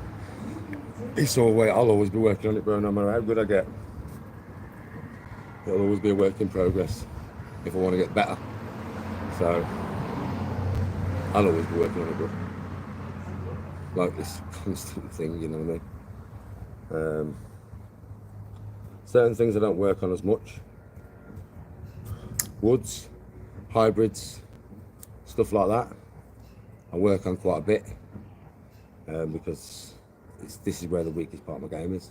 You don't really see me doing much with chipping and stuff like that because that's the strength, isn't it, of my game. So putting, really not, neither really. But I'm always working on these clubs. I'm always working on my swing with these. See, my bad shot used to be an over the top. Now I'm getting to the point where I drop. This Dan's given me this thought, which is basically like a driver swing on every swing. Now that's why I knew what Dan wanted me to do when he told me in it pro. So I just went, so basically you want me to do a driver swing on every swing? He was like, yeah. I was like, on every swing. He was like, you want apart from you putting in your chipping, Danny. You put in your chipping, do exactly what you do. This is with every other club. Yeah, I want you to start doing a driver swing. And I know what that means. Do you know what I mean? That means bringing my hip down and under. Yeah. But you know something, after a while of me doing this, it's gonna, I mean, the other day when I hit some pure shots, I mean, they were so pure. Like I think they're some of the purest shots I've hit since I've been playing golf again. And I didn't hit constant pure shots the other day, because obviously it's a new thing that I'm doing. But I can feel it, that even though people would think, because when he first said to me, when Pro said to me, Danny, a driver swing with every club, Med was like, what? But I don't ever question him. So I was like, okay, driver swing with every club. And when I went the other day, that's what I did. Or I tried to do. Sometimes I'm going to struggle to create it because my mind's fighting with me. But yeah, I've just got to get that swing. The swing is this, look. Basically what I'm doing, this is what I'm doing now. So I come back, and then as I get to my backswing here, I need to, rather than, because if I drop here, which is what Pro wants me to do, yeah, I cannot come over the top from this position because of the way I launch. I'm only going to launch through, yeah, rather than, I'm not going to be able to literally do this. It's going to be impossible. So that is the reason why, to stop that occasional over the top that I have. Yeah, so now what I've got, that's why I'm doing this. I'm doing this because once I get to here, I can't come over the top. I can't. If I'm up tall, my body will let me come over the top to try and get on the path.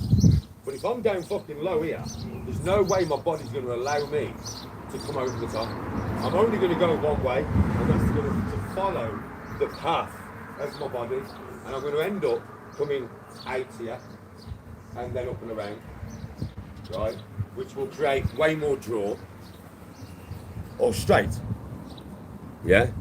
So that's what I'm working on now, getting my body underneath effectively, which is a bit weird because I'm having to move the ball back in my stance and forward in my stance and mess with it and blah blah blah.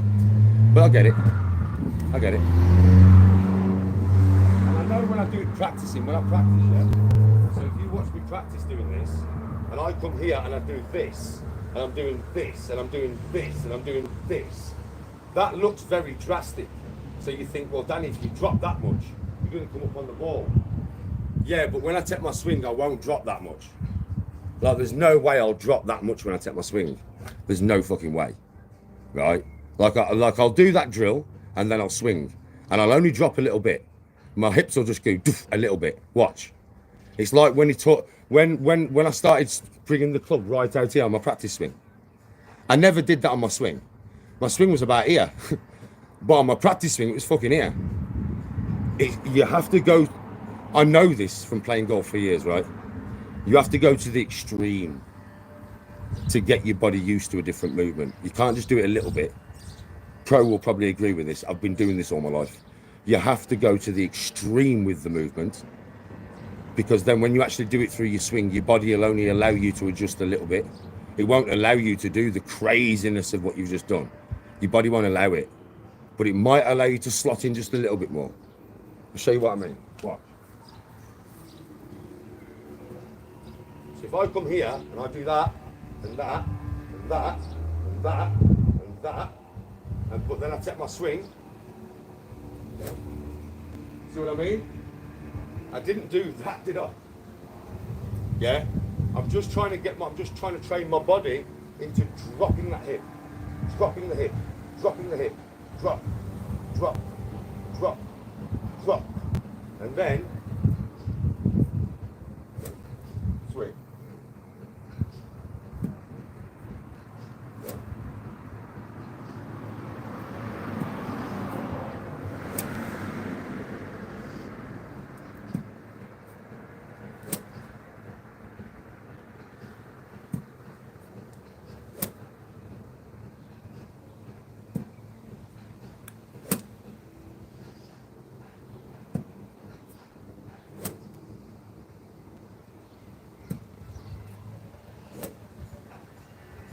See?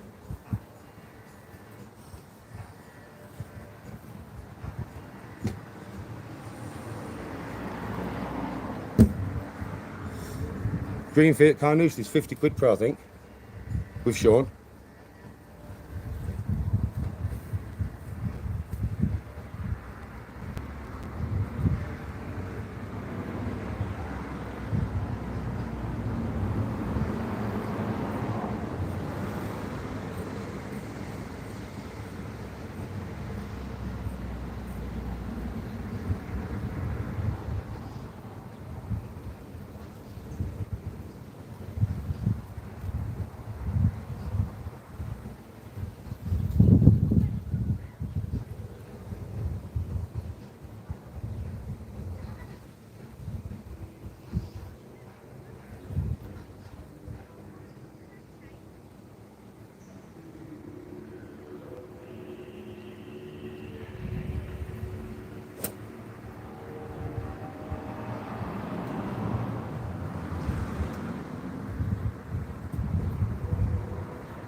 How's that looking, bro?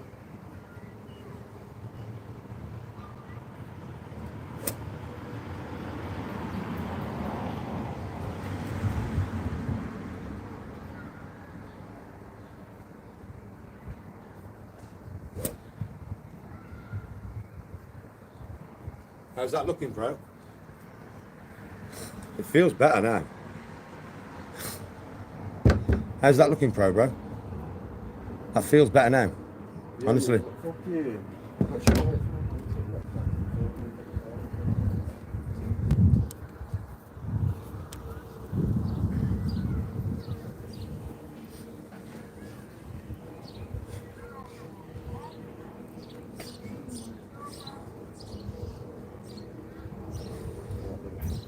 Yeah.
good price, that is, pro.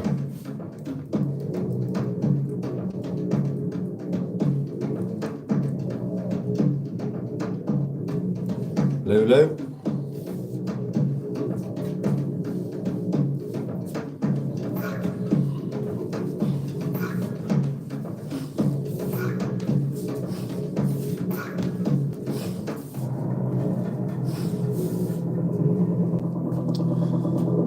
Oh, it's been an alright little training session, mate, to be fair.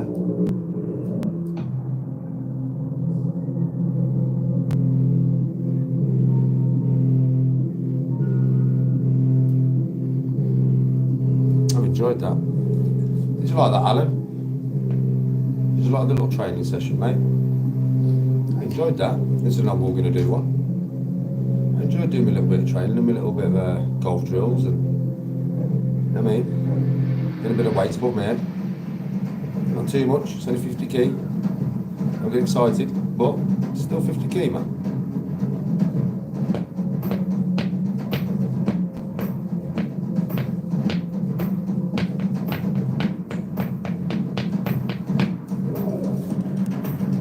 I enjoyed it. I actually enjoyed it, to be honest. Didn't think I was going to, but I did.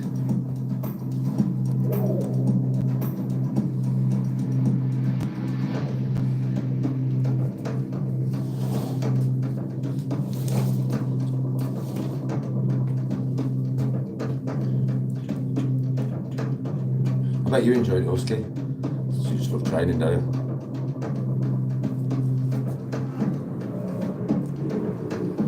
Not bad for an old geezer.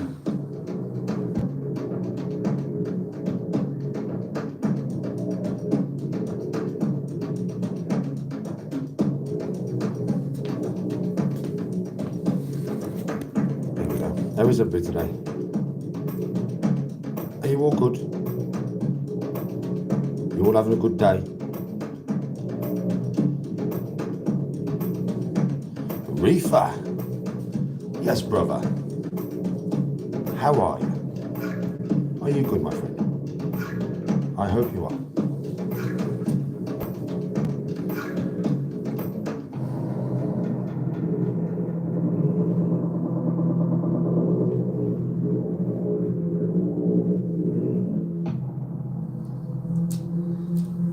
Foxy Mobile's unlimited social media is great. Because you can see everyone's holiday snaps and feel like you're there even though you're not there. Yeah, and it's only a tenner. The fun never ends with unlimited social media on Voxy Mobile. Selected social apps in UK, TNCs apply. Reefer. How you doing, my bro? How is everybody in chat, man?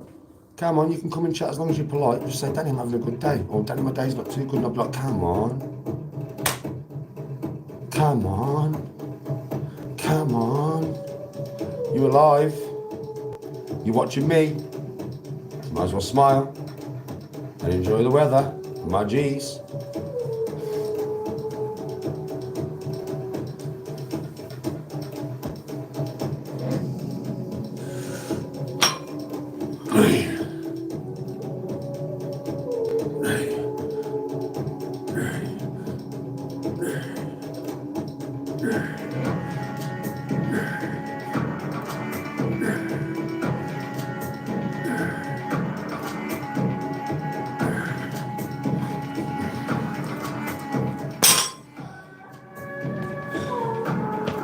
And for those wondering what is on here, 2 15 key weights and a 20 key Olympic bar.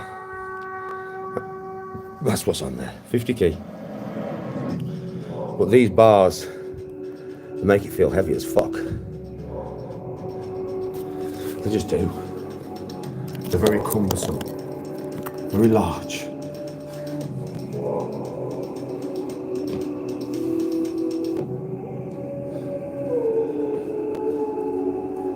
Yeah, I've had the bar for years, bro.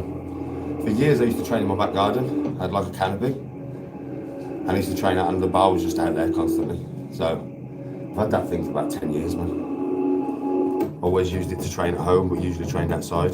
Tony said, we need to get in on the gazebo thing for outside so you can train out there. I agree.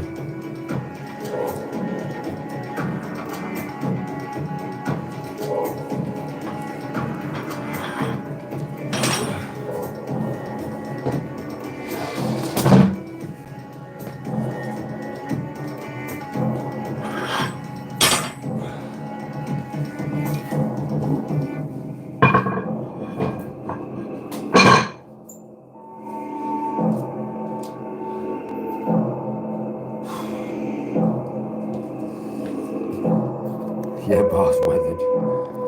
It's a bit like me. It's weathered. It's a bit like me, Reef. It's weathered. It's been through many storms, mate.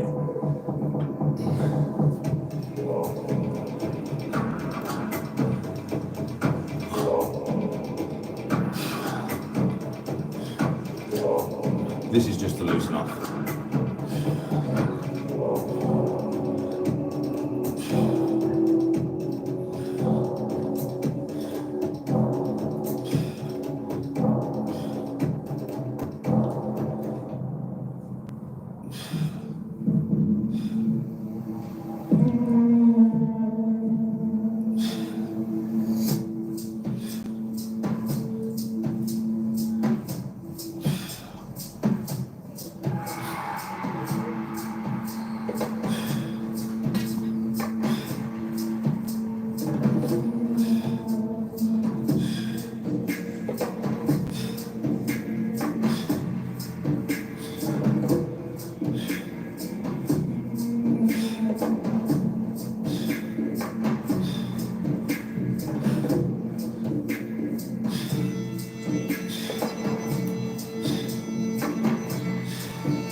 Torturous bar back. Fucking thing.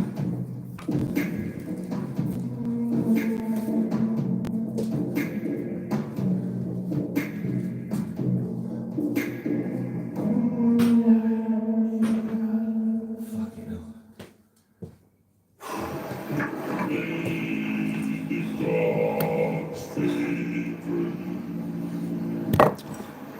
This thing's fucking horrible.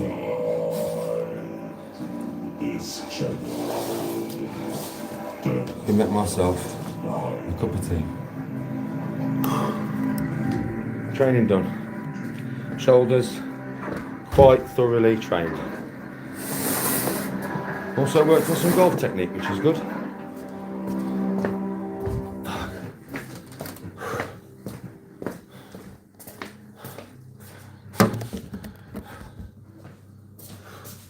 Enjoy that, folks.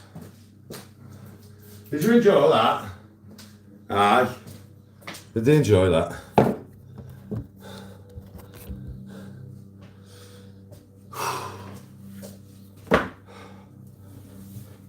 Oh, fuck. I'm fucking sweating now. Fuck me. Oh. Oh. like a motherfucker now. Jesus Christ. Oh, I'm proper sweating.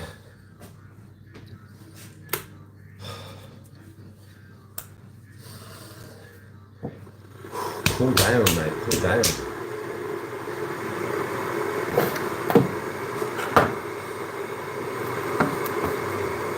I'm good for the global. How are you, Courts?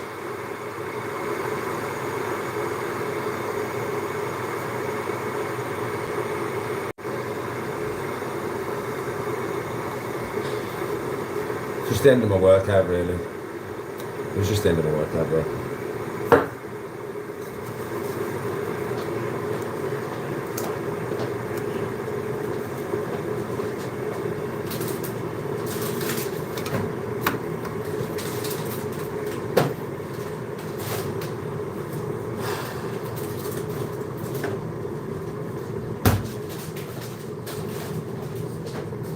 You enjoying it, are you, bro? I'm glad you are.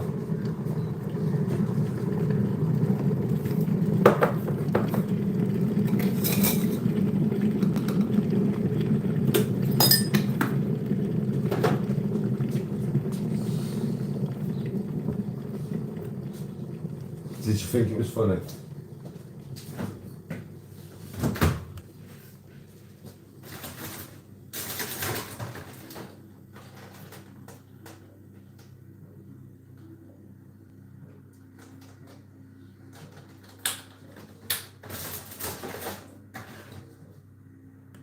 Fucking hell.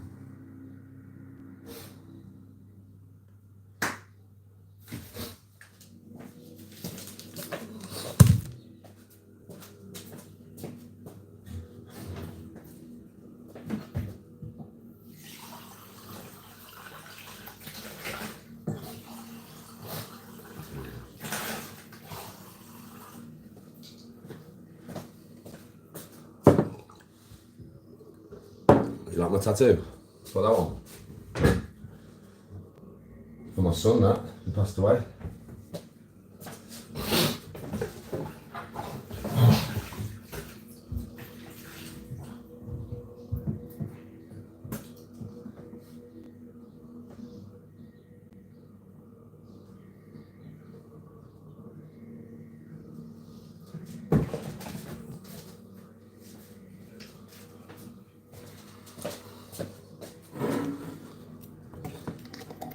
Yeah. I designed that myself because my son liked the Knights Templars. That's why it's a Knights Templar look.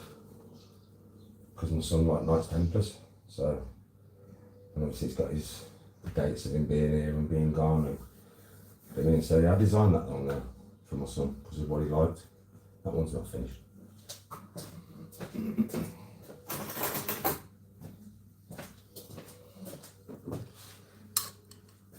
Oh, it does hurt now.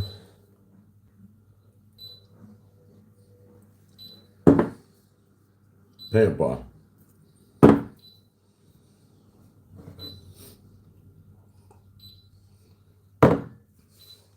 Thank you, Lou.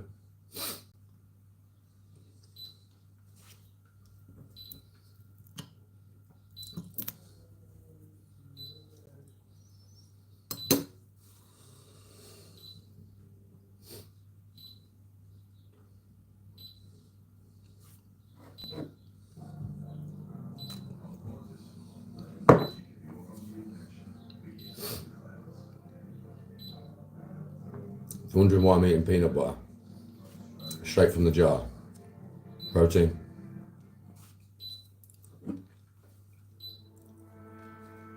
Courtney, I don't like the pain. I don't enjoy the pain. Some people do. But I don't like the pain, like getting a tattoo. If you get a tattoo anywhere, really, it hurts. But it's not that painful you can't take it. You just sit there and take it.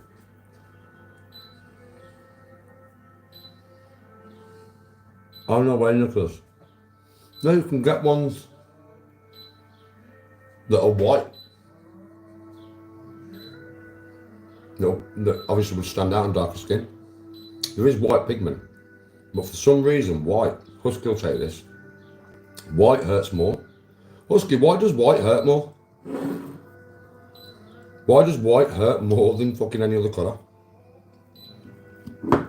And I know that because the tattoo artist who did that told me. So because you've had loads of tattoos, I'm wondering if you know why. It's only a different colour.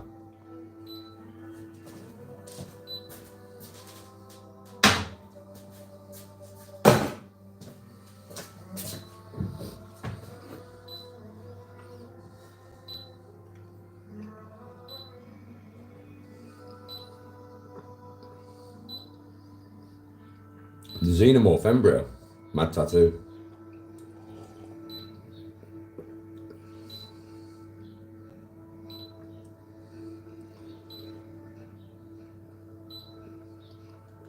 Yeah, Nicholas.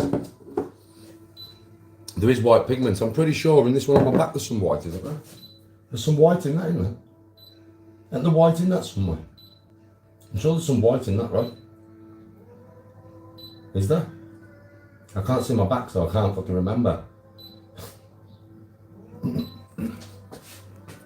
Is there some white in that?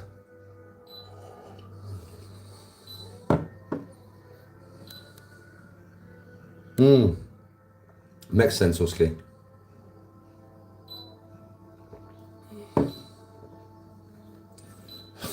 Oh, right, Courtney, that makes sense as well. You covered as well, Reef. Husky's covered as well.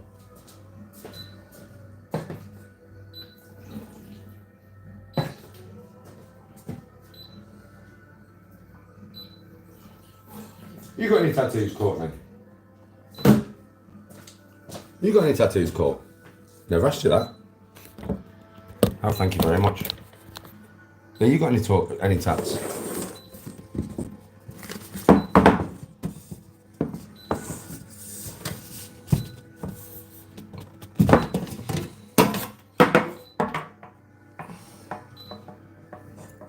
A Nazi hammer.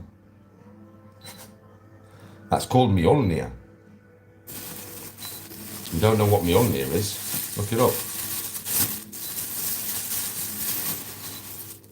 A Nazi hammer, you know.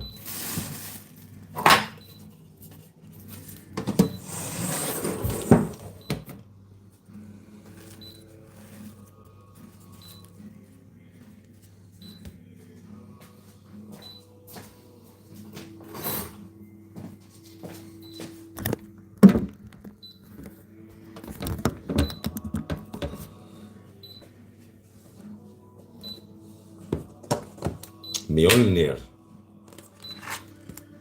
Mjolnir. That's how it's said, by the way. Mjolnir. A lot of people say Molyneux, which I used to say because it's easier for some people to say. But it's actually Mjolnir. Mjolnir. Mjolnir.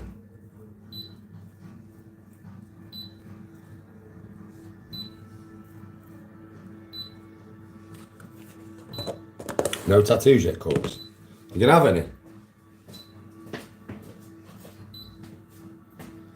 If you do have any, Courtney, remember, a tattoo's not just for Christmas, it's for life. So make sure you get one that you really want.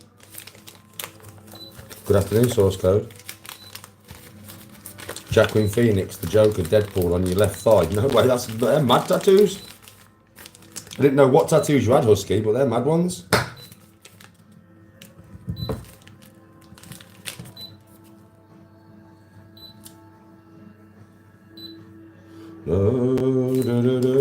You are. What are you going to get, Courts? Have you decided on a tattoo yet?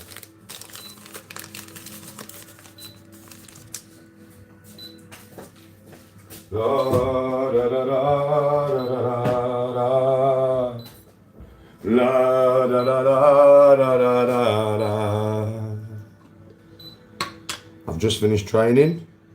Now I'm eating a cheese sandwich. And I'm having a cup of tea. And a cookie. The cookie. Give me the cookie. And then just chilling. And then when the wifey gets back, we're gonna, I don't know if I'm making food or she's making food. That's about it, mate. To be honest with you. La la la la la la la la. started weightlifting at 47. Listen, any age is a good age to start weightlifting, buddy. Any age is a good age for that, mate. There's no, well, there is a minimum really. I wouldn't start weightlifting until you're at least 16 because your bones have to like solidify and mature and stuff, and you could hurt yourself. But from 16 to fucking 100, there's no age limit, mate. When it comes to gym,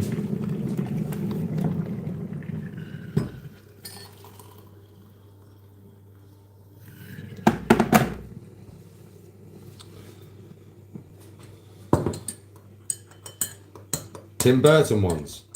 No way. They'll be mad. Tim Burton tattoos. You mean like Jack, the skeleton guy? Did I just see a fly? Yeah, you mean Jack the skeleton guy, Nightmare Before Christmas and that?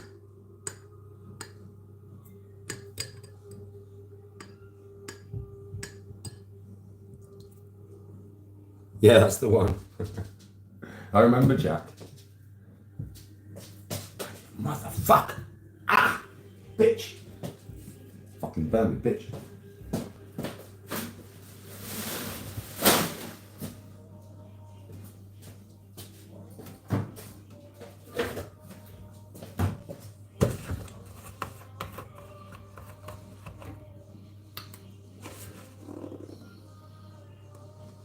Fucking hell, Husky. That'll hurt. If you're going to get that done, you must have a high pay for sure. I'll tell you that now.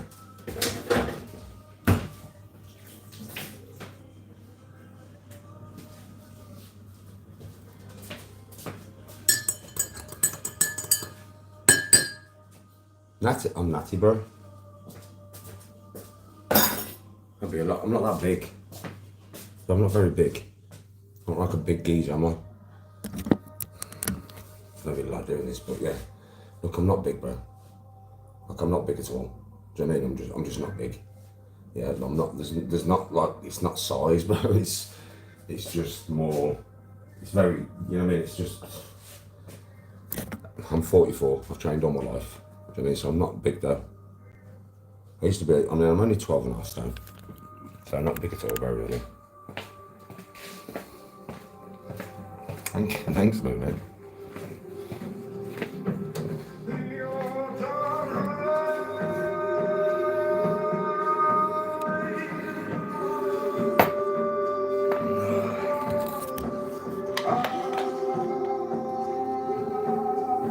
Oh man, I'm knackered now. I say that though, but give me half an hour, let me eat this sandwich and I'll be ready to go again, won't I?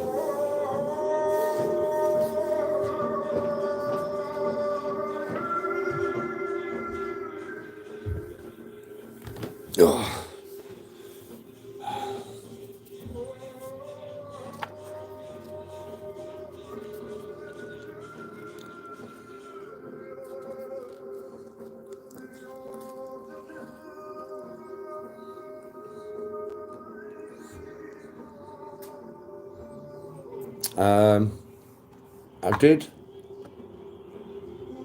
when I was like 28.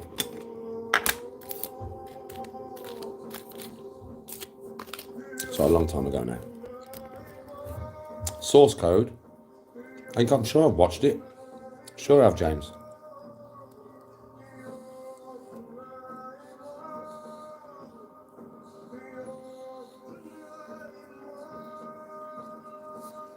I had oxymethylene tablets, bro, 50 milligram. I didn't inject, I swallowed tablets.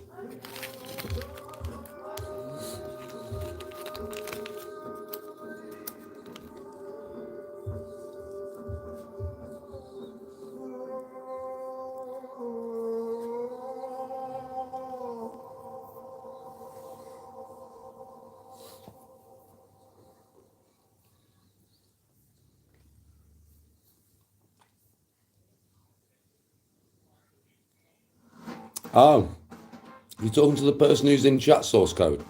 I thought you were talking about the film Source Code. There's a film called Source Code in it.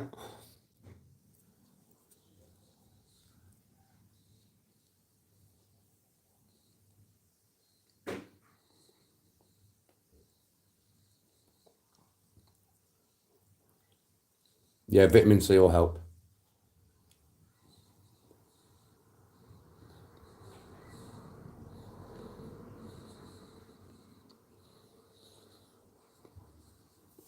The power of ginger, bro.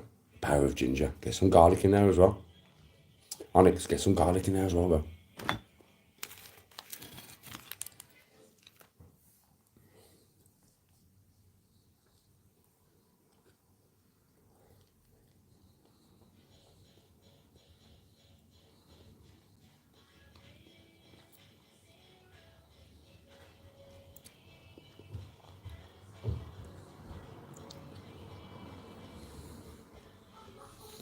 I'm off free on the 6th, 7th or 8th of August.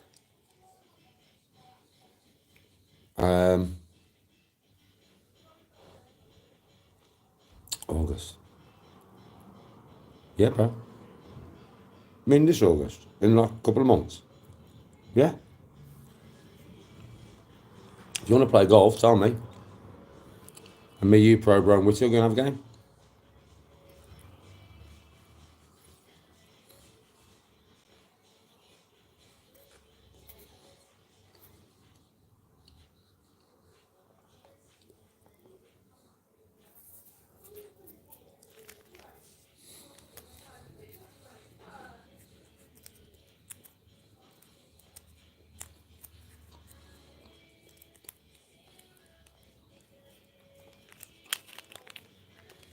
Oh, bro, it's free tomorrow. Bro, you're going to play Carnoustie before me, you knob. I'm only joking, I love you. You're a lucky bastard. Oi, bro. I want some photos of that bad boy. And bro, I want to... What's the path of the course, Sean? What's the path of Carnoustie?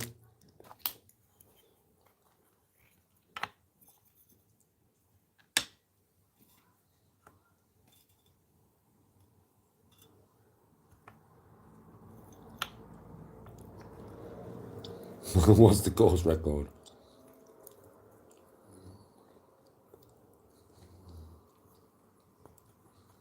Oh, he will. Oh, Pro Bro will send me bare fucking photos to make me jealous. Of course he will, Courtney. That's his job. He's my mate. Knobhead. 72. I'm expecting a 70 out of you, at least, Pro Bro. Don't let me down playing with Sean and that. Don't let me down, Pro. Don't fucking let me down, bro. Fuck the new swing. Just go back to your normal swing for tomorrow. Just go back to your normal draw swing, bro. Just for tomorrow. Courtney, that's his job. He's my mate. It's his job. He's got a wine off, eh? Look where I am, Danny. That's what he'll send me in the morning. I'll be like, you fucking knob. But I love you. I'm going to shoot a good score. Cockhead.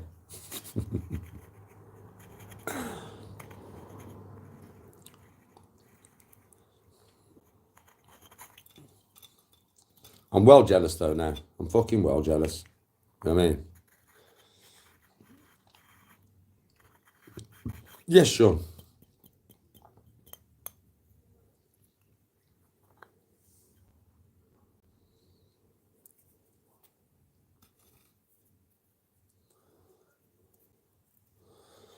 When I finish the live and that, Pro, I'll send you Sean's number. So then you can obviously contact each other. Sort it out. Yeah, we'll take him there, Pro. We'll take him there. He'll appreciate that course. Not the Earls, though. Do you know what I mean? It's like, just take him Kings. Take him Kings. He'll have a nice down there, won't he? The Earls can just be a little bit, you know what I mean?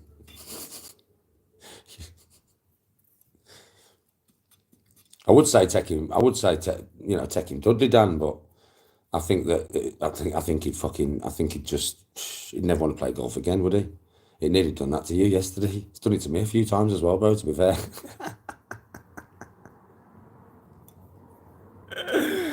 Motherfucking course. Fucking course, man. That fucking course.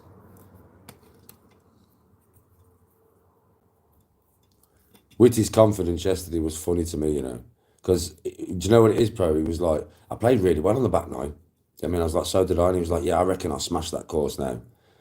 But he played well on the back nine, Pro, because it's twice as easy as the front nine. He was not taking this into consideration. But I just said to him in the engine, and I was like, Witty, I swear to God, if you reckon you're going to go around that first 7 holes in like par or 1 over or whatever, I'm happy to watch you try and do it, bro. I can't wait to see you try and tackle it like that. Do you know what I mean? That's the difference between the first 9 and the second 9. It's chalk and cheese, man.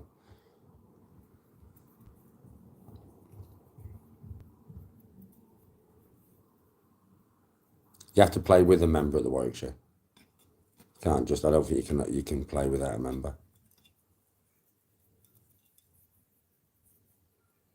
I'm not sure. You'd have to ask Pro.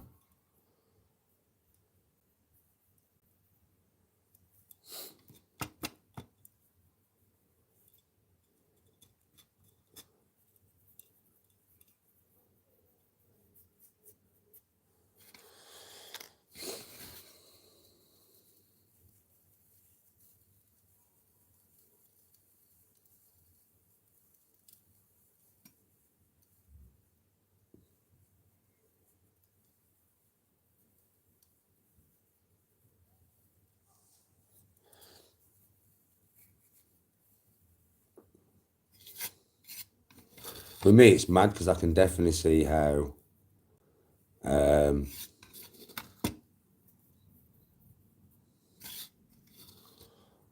you know, like how much I've lost over the years, put it that way. I can see that. You know what I mean? In size, when I just look at myself, like I can see it. I mean, your fella's still massive, Husk. Do you know what I mean? But for me, I can see how much I've lost from when I was younger, man. Waist size and everything. Just everything. I've lost so much fucking... I've lost a lot of fat as well, though. But I have lost size, man. I was way bigger when I was younger. Way bigger. But I don't really want it nowadays. You know what I mean? I'm not really after it. Like, I've been there, and it was nice when I had it. Don't get me wrong. It's nice to know how strong you can be and be really strong and big. It's nice, man. Especially being a guy. You know what I mean? You want to be big and strong. But yeah, at my age now, I'm just kind of like, I don't train for that reason. With the golf and that, I just train to be able to, you know, stay very physical on the golf course and still have speed of swing and stuff like that. Man, do you know something? With me, my test will have obviously dropped from when I was younger. Obviously, I'm 44. Once you go over 40, it just naturally starts to drop. Some people more than others. I'm probably one of the people who are lucky where it's not dropping much. Because you know by the amount of energy that I have, right? I'm definitely not low in tests. So I don't really want to take steroids, bro, to be honest with you. Yeah, you have to understand, like, I took steroids years and years ago, and that was before, like, my brother committed suicide, and my brother did commit suicide because he came off steroids, and he was a professional bodybuilder. Do you know what I mean? And he came off fucking steroids, basically, because he had to, because he had a problem with his heart. So the doctor told him he had to come off steroids. And once he came off steroids, his body wasn't making testosterone anymore. Do you know what I mean? Obviously, yeah. And it must have flooded him. Do you know what I mean? With like the opposite hormone, and it just fucked his brain up, and he took his own life. Do you know what I mean? So I don't really want to go down that route. Do you know what I mean? I really don't want to go down that route. Not after what happened to my brother. I mean, I think if that would have happened to my brother before I ever took them, I don't think I would have ever taken them. Do you know what I mean? Honestly.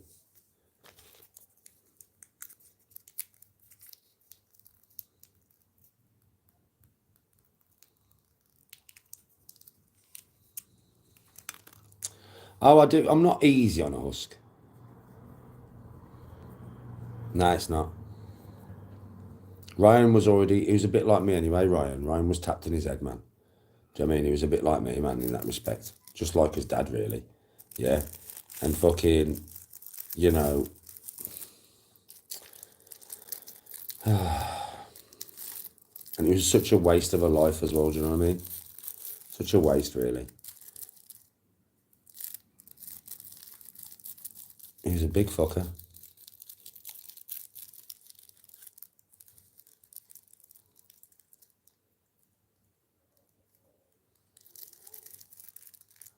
Well, I think it's like if you I think with steroids, if you know what you're doing when you're on them, you're okay. And if you take them for a long time, and you always take them, and you cycle on and you cycle off, and you keep it very regulated, do you know what I mean? And you don't take too much. I mean, I don't know. There's probably a much safer way of doing them than what my brother did them. I don't know. But all I do know is if you have to come off them like that, right, and you've been on them for years, it will mess you up. It just would.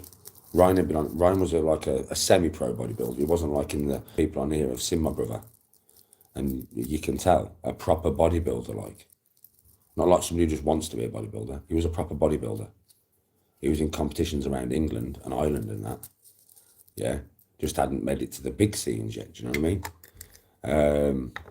And yeah, once he had that heart problem and he had to just cut them straight away, it just fucked him up, man. Sent him west, and obviously he topped himself.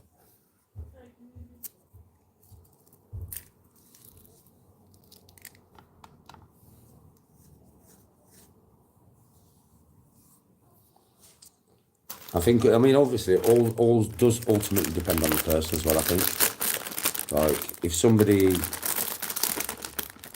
you know, I think obviously some people are just like can handle things mentally better than other people and stuff like that. So I think it does come down to individual mentality as well. But I also think that if your hormones get proper mixed up, and being a man, you get bare estrogen fired into your system, it's going to fuck you up. Because we're not supposed to have that in our system, are we? We're supposed to have more testosterone, a little tiny bit of estrogen, and a massive amount of testosterone. And the opposite for a woman.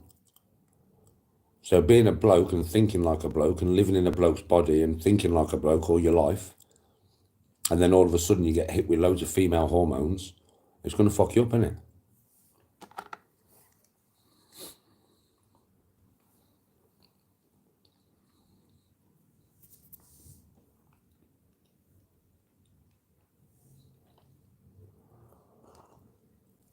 Yeah, Husky, your other half probably couldn't come off them, could he?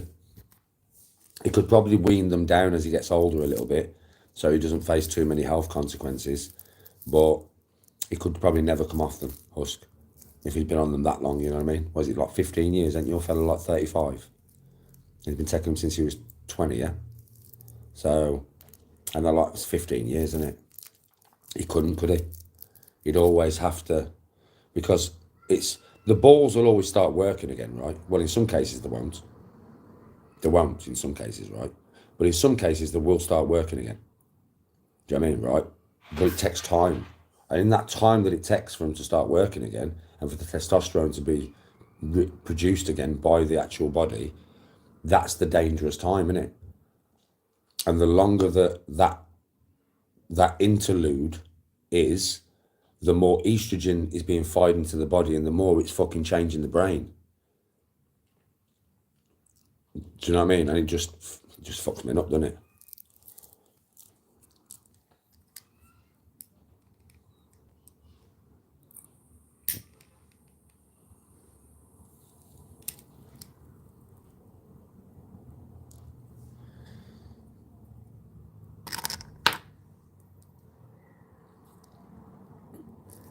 Well, with trans people, obviously, they take the opposite, don't they?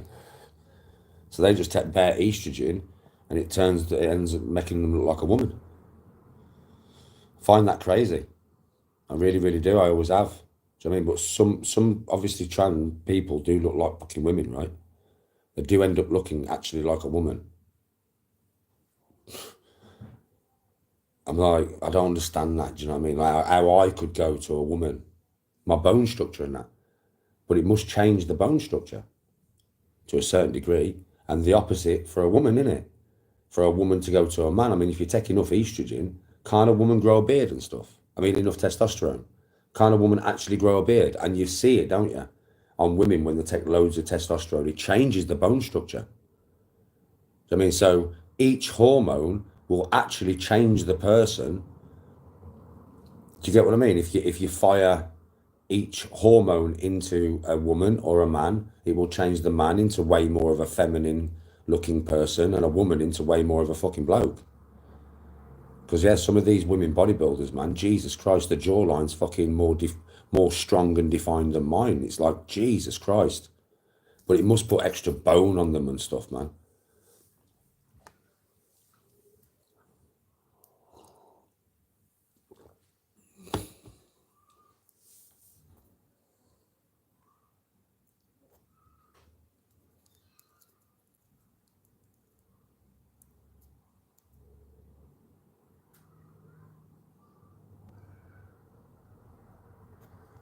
Well, you eat whatever you want. Like, I eat whatever I want.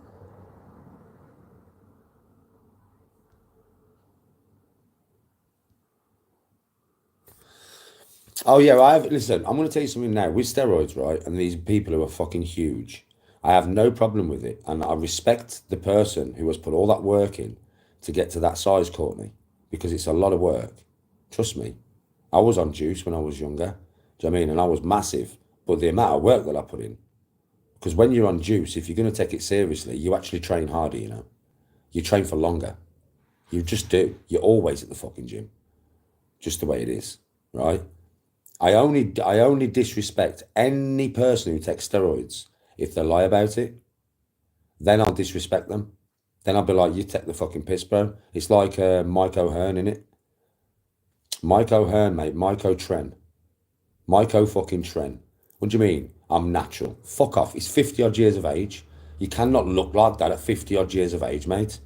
And be natural. It's fucking... It's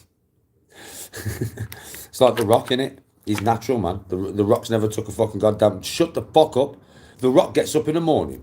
He goes outside. And you know that bull on his arm? He's got a bull in his back garden. He gets on his knees. And he sorts the bull out. And he takes it straight from the tip. I'm telling you. You know what I mean? Jesus Christ, man. These people must think you're fucking stupid. They all lie. I don't like the people who lie.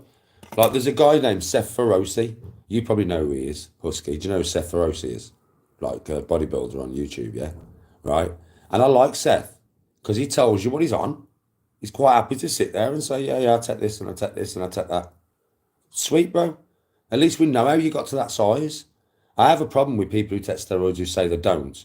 Yeah, because you are giving people, like the public, a false sense of what is achievable naturally.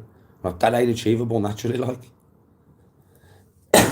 Oh, yeah, the Liver King. Eat some liver a day and you look like me. Fuck off. Stick bare growth hormone inside you and bare fucking test. Yeah, you look like you.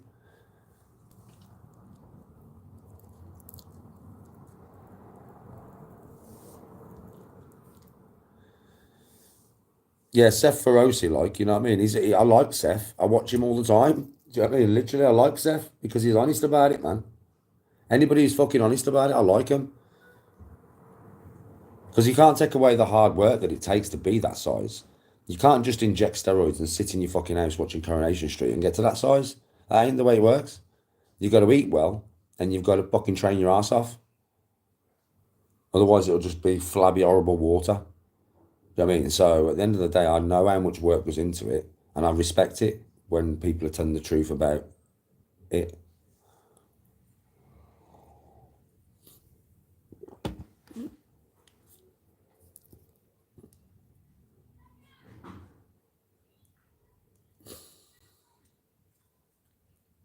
Oh yeah, it takes a lot of hard work, I agree, Husky.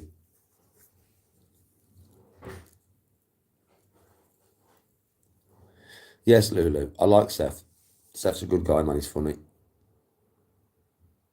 Yeah, Greg Doucette's funny.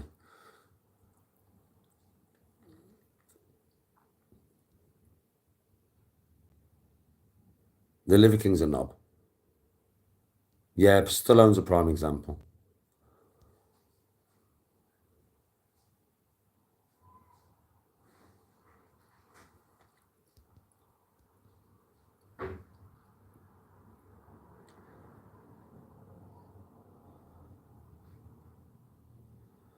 Nah, Acheron, I've got to be honest, man. These women who take bare tests, like, I've got to be honest. I don't know if you agree with me, Husky. Do you know what I mean? Right. But these women who take these proper bodybuilder women, they go from the reason that they lose the feminine side, but they lose it. Even the bits grow, right? That's a real thing, isn't it? Even the bits grow, like to resemble a little, like it changes them, bro. It changes the fucking biology, bro. It changes them. It's not just because there's being fat redistributed off the face. Because at the end of the day, yeah, if that was the case, then birds who just train really hard and a 6% body fat would look like men. No, they don't. Because they've got no test in them.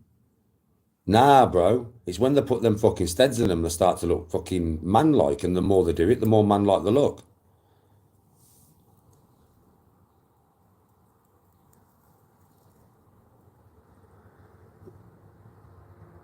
Yeah, Lou, bits growing and that, innit?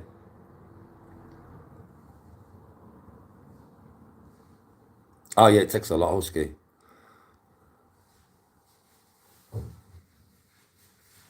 Oh, yeah, it's a lot of work. It's a lot of work. Greg Doucette's voice gets me a little bit after a while.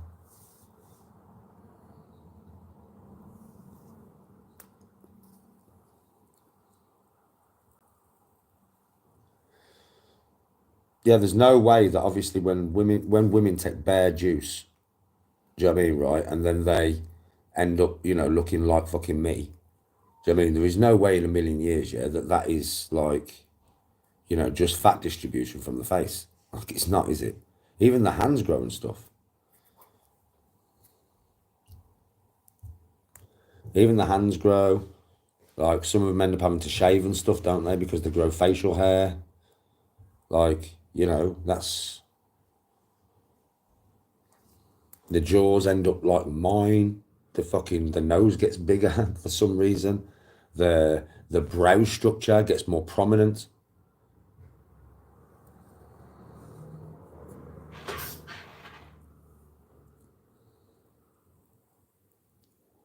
Well, the growth might do it. Don't get me wrong. But whatever it is they're taking, he's doing it. I'm not an expert in steroids, man. I've only ever took them once in my life. I only took tablets. So I'm not an expert in steroids or anything. I'm just saying what I observe, yeah, over the years. Like, these women who are huge, fucking 19-inch arms and that. They don't look like women anymore, do they? Yeah, they don't even look like women anymore. They don't. Like there's, I think, CrossFit women. I think they're at the limit of what a woman can still have, have that much size and still be attractive, I would say. CrossFit women are the limit. Yeah. And even some of them have gone too far. But they are at the limit, I would say.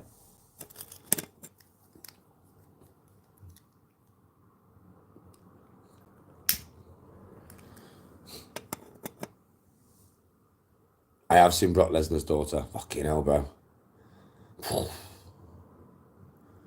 That'd be a scary wedding night, mate, if that was your bride. That'd be scary, bro.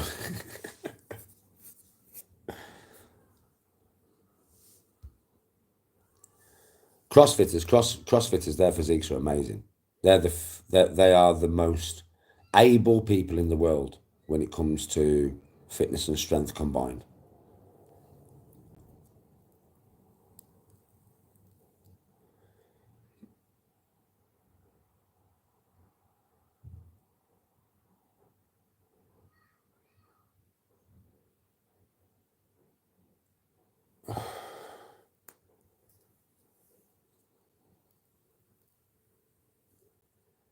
Yeah, CrossFit, even though a lot of it's fucking stupid, and a lot of it is, I mean, do you know something? I've never done them and I never would. I would never do a kipping pull-up. What the fuck, bro? What is that? So some of the stuff that these CrossFitters do is ridiculous. It's stupid the way they do it. Yeah. But some of the stuff they do is, I couldn't do it. Like, I just couldn't do it. I just swear. Some of the stuff them CrossFitters do, man, the CrossFit Games. If you've never watched the CrossFit Games, watch the CrossFit Games. Fucking wow. Some of the shit they do, yeah, is nuts, man. It's just, I couldn't do that amount of stuff. I couldn't do that, like. Well, that's why they are the fittest and strongest people in the world. They're not the strongest as in Eddie Allstrong. They're not the fittest as in Mo Farah fit. But overall, they're the fittest and strongest people in the world. Nah, gymnastics is crazy, bro. Gymnastics is fucking crazy, bro. Them people are strong, man. To hold your body in them kind of positions, bro, it's fucking strong.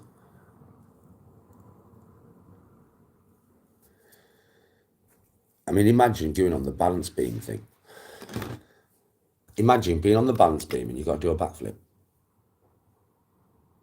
You've got to run across a balance beam that's that wide, and you've got to do a front flip into a backflip off it. Imagine the balance it takes, man.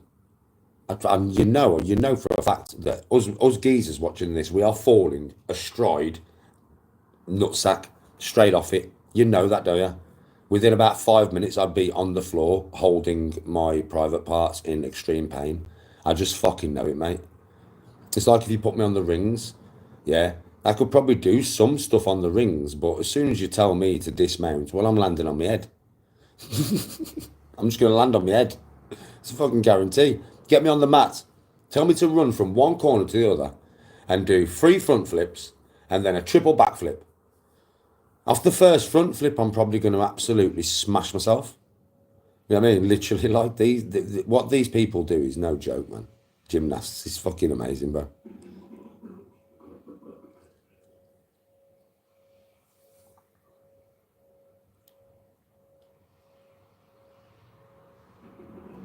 Yeah, you don't use any momentum. I've seen what physical 100, yeah. Some of them are fucking strong. Is there much difference between CrossFit? I don't know, because I haven't seen that Hybrox, whatever you're talking about. No, I couldn't start gymnastics now and fucking do it, could I? My body wouldn't get through it. I'd snap everything. Do you know what I mean? First week's training, man, you get alive. I'd be in the hospital, potted from neck to fucking toe, man. Yeah, where they were Lycra and that husky. Fucking hell, mate. You know what I mean? I can't even imagine how Danny would look in Lycra. I don't think it's going to be a pretty sight, husk. You know what I mean? I just don't think it'd be a sight that the world would need to see.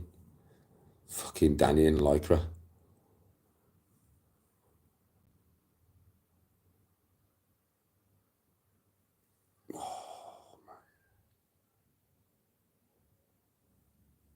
Oh, my neck.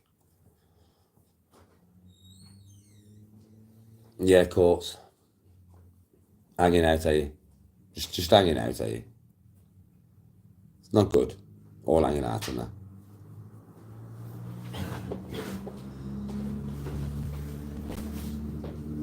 Oh, your hair looks nice, babe.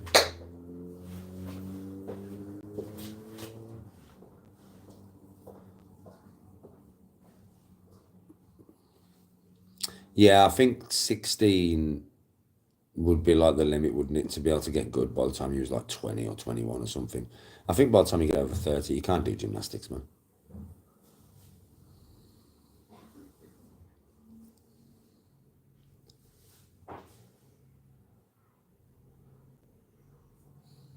Oh, yeah, it's just how we are, mate. It's just how we are, in it, courts. Yeah, I couldn't do that, husk, man. Like, I couldn't go on the stage wearing Budgie Smugglers, man. It's not like I'm ashamed of anything I've got. I'm just not. Just not. I'm not going to go into it, but I'm just not. It's not that. It's just like, I'd have the...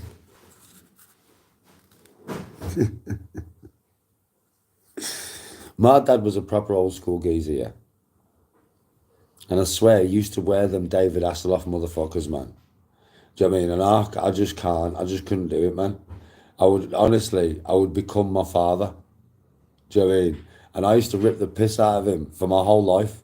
I ripped the piss out of my dad for wearing them fucking David Hasselhoff motherfuckers, man. Everywhere we went, motherfucker's got his David Hasselhoffs on, bro. And I'm like, Dad, I can't do that.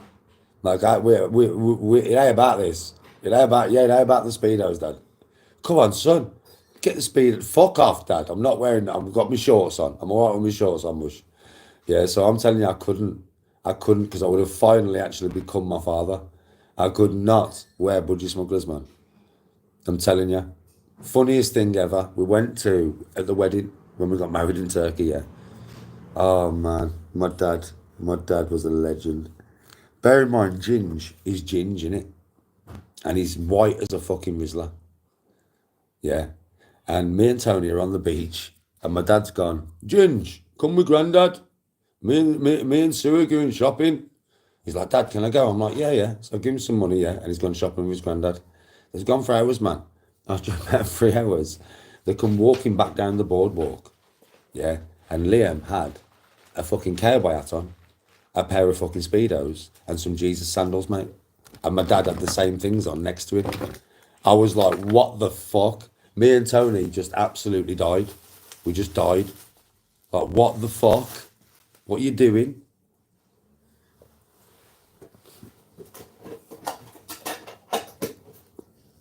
So, yeah.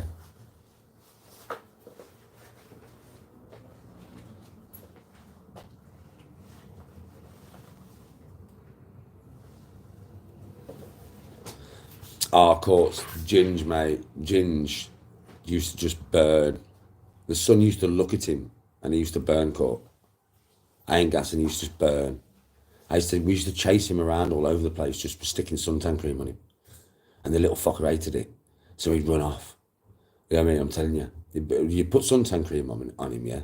And he'd know 2 hours later exactly, I'm going to put suntan cream on him. So fuck would disappear. And then having to run around everywhere looking for him. You know what I mean? I'm not joking. He'd be like one of the other groups over there, you know, like my mates or whatever. Yeah, but I wouldn't know.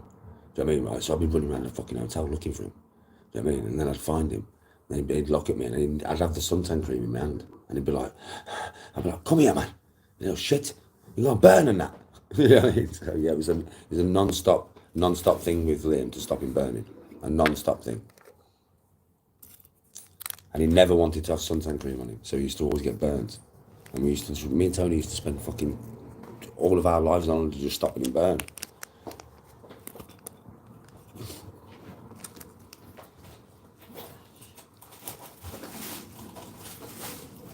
Yeah, Tony, fuck me, man. The amount of times she's chased that fucking kid all over the place. I'm not joking. And she can't find him. And she's like, Danny, I'm like, for fuck's sake, man, give me the suntan cream. I'll find him. I'm fucking half an hour. I'm running around everywhere. The geezer's hiding in bushes and all sorts. You don't want the suntan cream on, but you're gonna burn.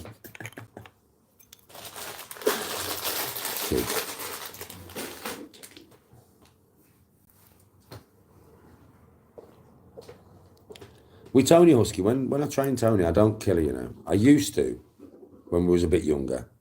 I did husk. But I don't now. She'd tell you that herself, any babe. I don't kill you when I train you. I don't kill her.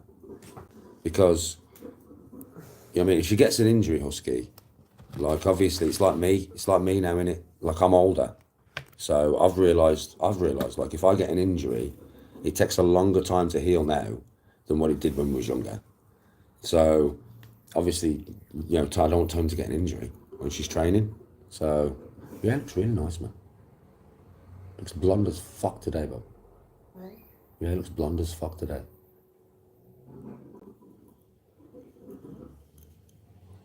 And your legs look bigger.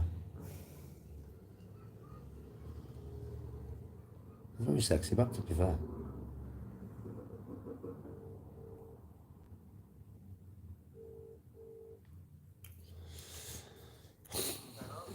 Hello, are you back there? Do I need to go on a rinse and spin after 15 minutes?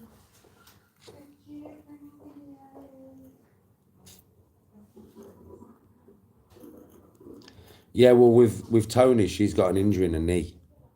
Yeah, in her left knee. So her left knee's a little bit weaker than the right knee. So I'll get her squatting and stuff, but I'm careful, Husk, with how much I put on her shoulders because of that injury on her knee. Like, even though it's fixed now. Like, the injury's fixed. It ain't fixed properly. But it's not fixed. Yeah, it's not fixed properly, like, you know what I mean? So I have to be careful with what I put onto that knee. Tony's very strong, so she's capable of lifting more than what I put on her shoulders. Easily, man. She could squat that 50 kg. Right now, she could squat that fucker. But the amount of strain that it would put through that knee, it won't be worth it, man. I get when Tony squats, she just squats the bar. That 20 kg bar is enough, man. She just does a lot of reps. She She can do like, how many can you do with a bar? Over 50, innit? What? Squatting with that bar, you can do over 50, can't you? I don't know, I think. Done 100. 100 and something before. Yes, you can do like 100. Oh, I didn't want to say it until, you know what I mean? It was only recent that I did. But not in one go, but I think it took me 3 goes. Well, there you go. 3 sets, over 100 reps. So she did all right there. I'm sure I've seen her do about 40 or 50 in one of them. I'm Yeah, sure I have. Yeah, in a one. I'm sure I've seen her do 40 or 50 in one of them.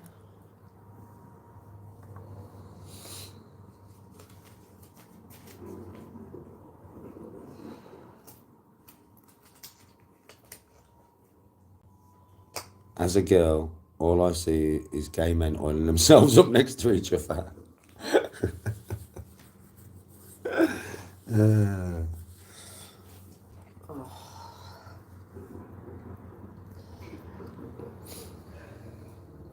Courtney says hello, babe. No, Courtney. It's a common rumour about Jay Cutler with his trainer. What? What you on about? Husky, what you on about? Obviously I know Jay Cutler is. Fuck you on about? It's going to be done in 2 minutes. Oh, Husky, I want to know what you're on about now. Yours? I'm curious. Is that your washing? The fuck you on about, mate? I mean, obviously there was a rumour back in the day that Nick Faldo was shagging Fanny, and he was. What a name. What a name, man. That is a name and a half, innit? Like, Nick Faldo was getting some Fanny, and the name happened to be Fanny.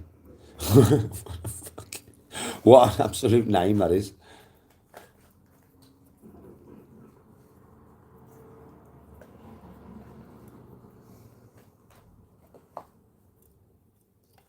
What do you mean gay for pay? What? What?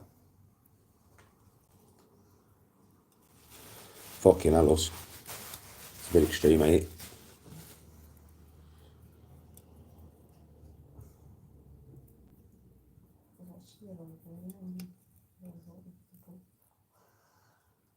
Right, I'm going to clean up the kitchen, then trained. Now I'm having a chat. Husky was confused because she hadn't got a spanner on. Because it's on the golf one. Oh, it's on the golf one, yeah. Oh, yeah, I'll give you one here, innit? She never pressed something wrong. There you go, Husk.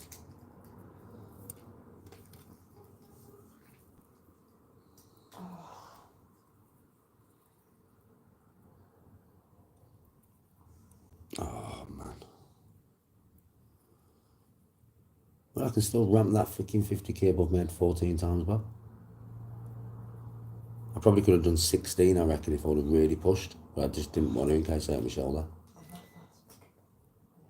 Suits you there, that does, you know? Like that. Suits you like that, though. Suits you. Your little fringe down your face and that. Suits you, Bob. Nice little star going on there, but frames your little pretty face.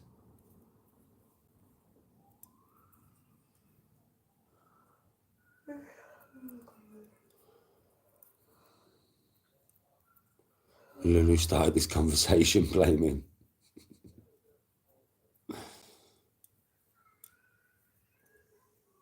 Do I have dogs? No, they're buried. Well, I did have, but they're buried in the back garden. And I haven't had another dog because Tony's not too good with dogs, and it's also the pain of burying them, bro. Do you know what I mean? Like, it's not nice, is it, when your dog dies? They kind of become like your kids, to be fair. It's like a very, very horrible feeling when they pass away. And then obviously, because I'm very adamant about dealing with my own pets in a very respectful way and burying them in the back garden where they spent most of their life playing with the dad, I have to carry the body out. I have to dig a fucking 5-foot hole with them next to me while I'm looking at them, and then I have to put them in the hole, and I have to put all the dog stuff in with them, and it fucking hurts, bro. It just hurts.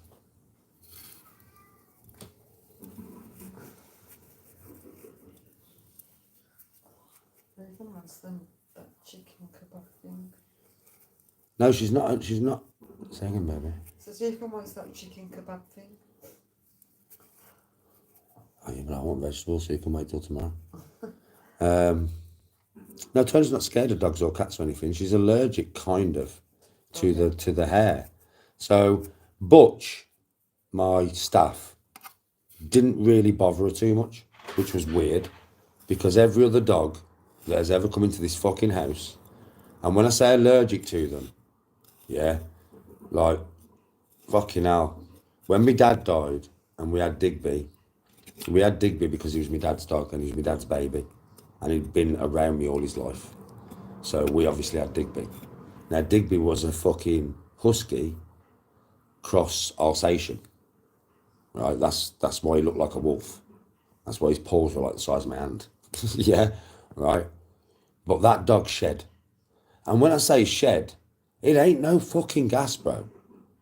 Like, we used to have, like, you know, like, them things that you see in the cowboy films when they're going across the desert, them balls. That was that dog's fucking hair every day. Like, every fucking day, man. We'd come downstairs, clean up, obviously all day as well, non-stop. It's like with Digby, it was all day. It was a non-stop thing, cleaning dog hair up, right? And then go to sleep, come back the next morning, and the whole fucking front room is full of hair. And then we're going to clean it again. All day. Wake up the next morning, full of hair. The dog never stopped molting. Like, he never stopped. He shed a full coat of fur every day. It was a killer. What, man?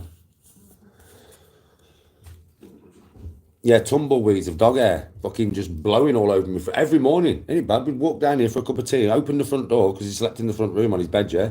Just tumbleweeds of dog hair. What the fuck, man? Clean it up again. Next morning, tumbleweeds of dog hair. What the fuck? But you stroked him. You just stroked him. And your hand was just covered in hair, man.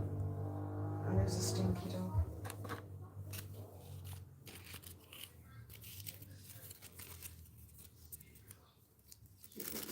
Oh, husky, I couldn't breathe. I couldn't. It was one was enough, husk. One was enough, man. I'm telling you.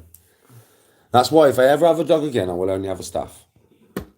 I will only have a staff. I might have no other dog. Because I know she can deal with staff hair. It's the only hair she can deal with because they don't really molt too much. And it's quite easy to take care of a staff.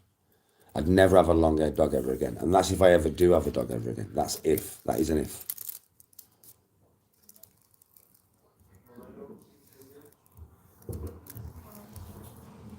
Oh, husky, it's just too much, man.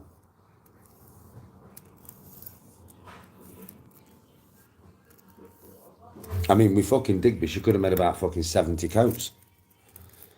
Well, nah, my Butch was a ginger and white staff. He was a pedigree as well. My brother bought him for me for my birthday. Years and years ago, man. Fucking hell, what was it? My 25th, I think. Was it my 25th? I think it was my 25th birthday. My brother bought me that dog. Yeah. And he was beautiful, man. Like, I raised him to be soft as shit. Yeah, so the dog didn't have a fighting bone in his body, but that was good. I didn't want a dog like that. Yeah, Butch was soft as shit. He didn't even know how to fight. He didn't even know how to bark properly. Bless him. The dog was just a loving eating machine. He was never happier than if he was sat next to me on the settee, yeah, watching whatever I was watching, right, with me fussing him and feeding him at the same time. Like, I used to always give him whatever I had. So whatever I was eating, he'd be sat next to me. I'd be fucking giving him food, but I was eating my food. Yeah, that's just our relationship. Yeah, and I swear to God, that dog was never happier. It's so easy to keep happy, that dog. Just give him a bit of fuss, give him some love, and feed him. He was a big fucking dog though, man. When he got older, obviously he got like, he started to turn to fat because because when his back leg was fucked, he couldn't really run anymore. But when he was a young dog, fuck me, man, he was tonk as fuck. He was just all muscle, man. Just pure muscle, mate. Up to about the age of about 10. Once he got to about 10 or 11, yeah, he started to get a bit older then. Do you know what I mean? But up to about the 10 or 11, man, that dog was tonk.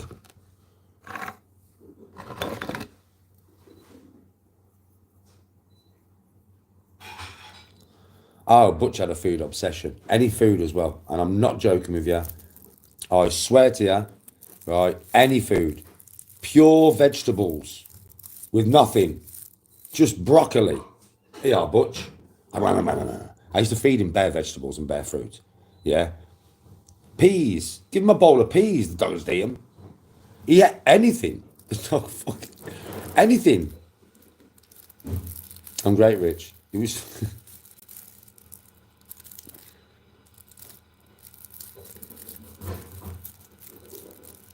All right, Martin. How you doing?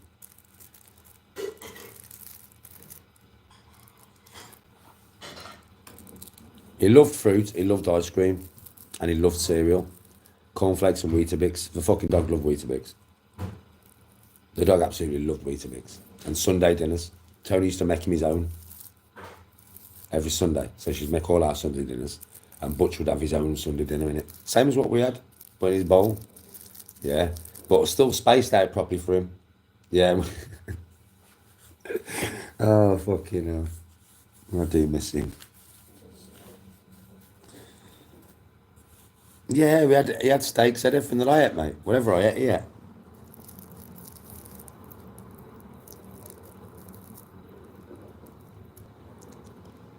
Nah, bro, John. The stomach's the last place that it goes, so just keep going, bro.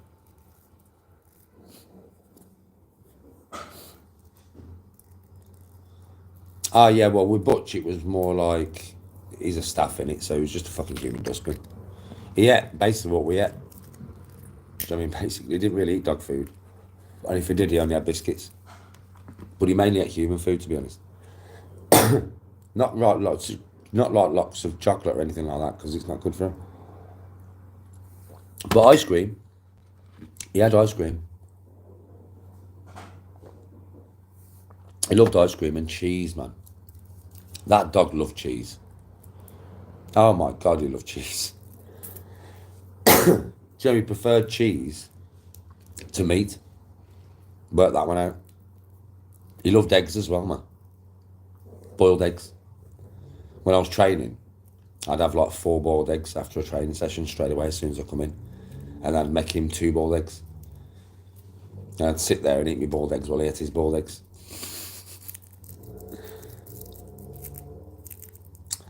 I'd want a puppy because I raised them from an early age then.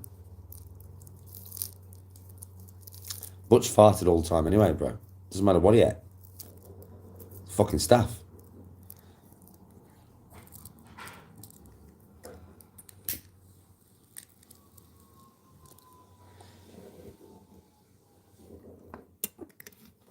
Was it nice, Luke?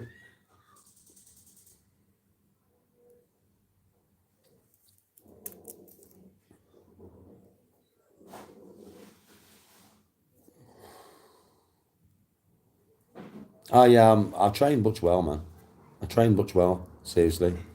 But I raised him to be soft as shit, very good round my kids. My kids used to ride him like a horse. Literally, he loved it. I'd come in from work some days and be like, where's Butch? He's outside with the kids. So I'd get to the back fucking window and look outside, yeah, and Annika would literally be on his back, you know, holding onto his collar, and he'd be running around the garden, man. He used to play on the trampoline as well with the kids, man. It was funny. Do you know what I mean? I swear that dog used to actually try and do flips. He used to always land on his back with his legs in the air like this. But he used to always try and do flips, man. Because we used to do flips and stuff on the trampoline. And the dog would try and copy us, you know. Funny as fuck, man.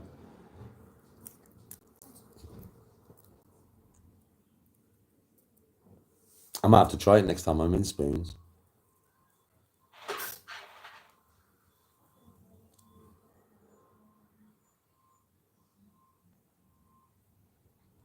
Oh yeah, they say that all chocolate is bad. And it'll kill him if you give him chocolate. No, you fucking won't. No, you won't. I used to give Butch milk chocolate sometimes. You know, like milk chocolate, like Cadbury's. Yeah. But I know that, and the darker it goes, the worse it is for him. So occasionally I'd let him have some chocolate. But milk chocolate, you know what I mean?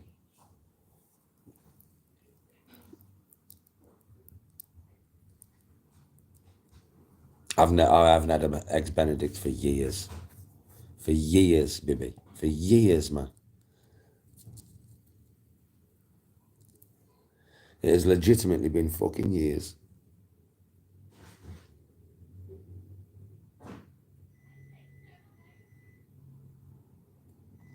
Oh, Husky, I love staffs, man. I love them. They're so loving. If you give them the right emotion, you get the right emotion back. I know they have lockjaw and all that, do you know what I mean? But Butch wouldn't have even known how to activate his lockjaw, for fuck's sake. Like, literally. The dog was so... I raised him to be so soft. Innit, babe? How soft was our Butch, man, honestly? You ever met a dog as soft as that ever in your entire life?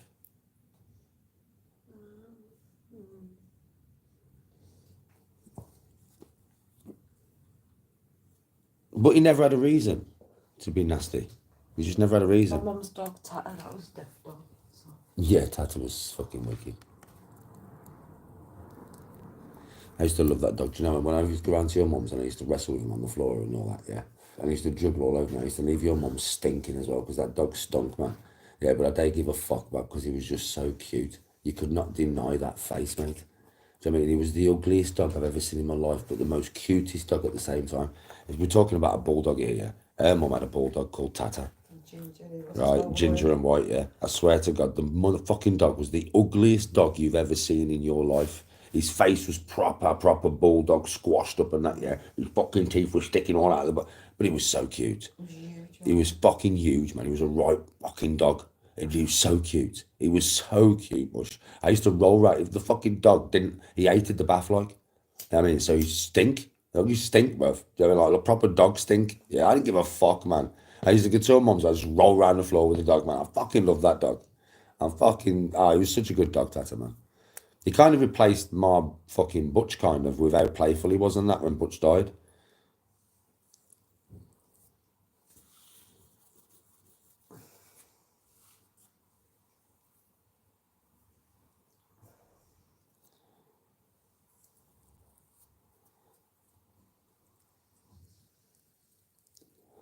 I wouldn't know if staffies have lockjaw, bro. It's what I've heard myself, innit? I wouldn't know because I would never, Butcher's never lockjaw onto anything apart from a fucking donut.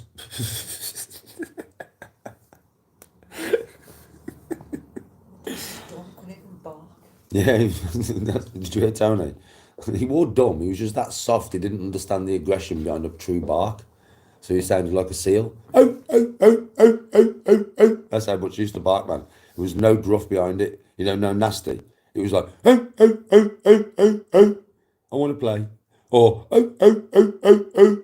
I want food. Or, oh, oh, oh, oh, oh. I want food. I don't want to play. Oh, man, I miss him. I used to come back from work, yeah, really bad, and I swear to God, the dog would be up at the window licking the shit out of it. He knew the exact time I was coming back, and he used to, like, I don't know if he knew from the sun, I don't fucking know, but that motherfucker would be up that window licking the shit out of it, mate. He used to make me laugh, because I swear, I'd get out my car, and I'd look at him, and he'd see me, and he'd be like,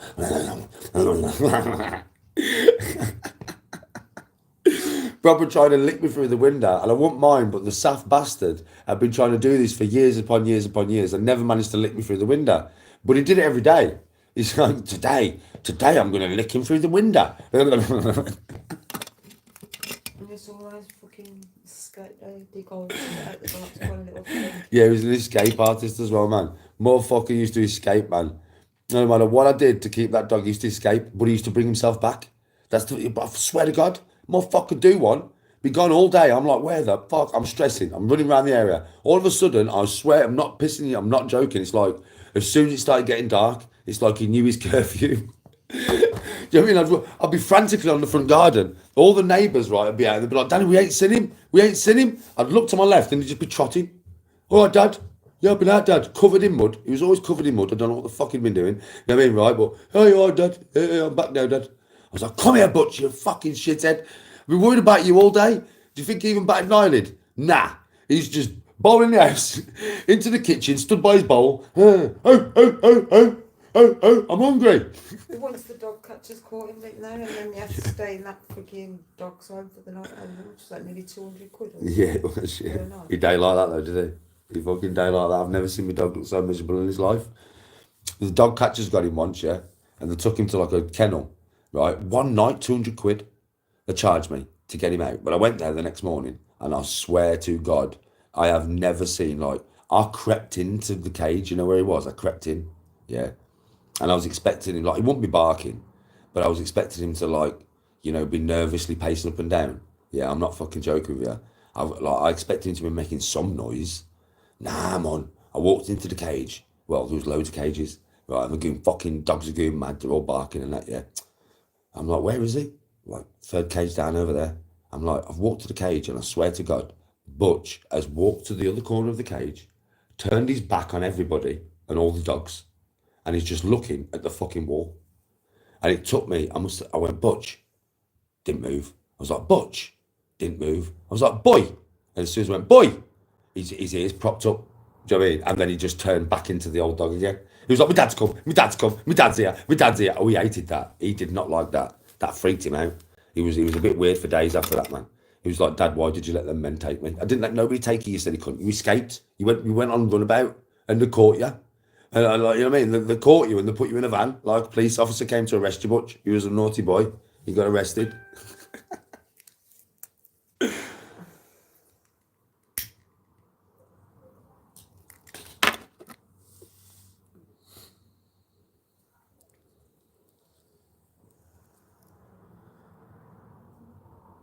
Oh yeah, husky. Sometimes they just want to get out and go and play. Oh yeah, it's horrible, official. It's horrible when you lose them. It's horrible. Yes, bro. Yeah, when you lose a dog, it's not nice. Not if you really love them. Not if you really love them, but you've got to love them. Otherwise, like, it doesn't really matter, does it? But if you love them, yeah, it's not nice.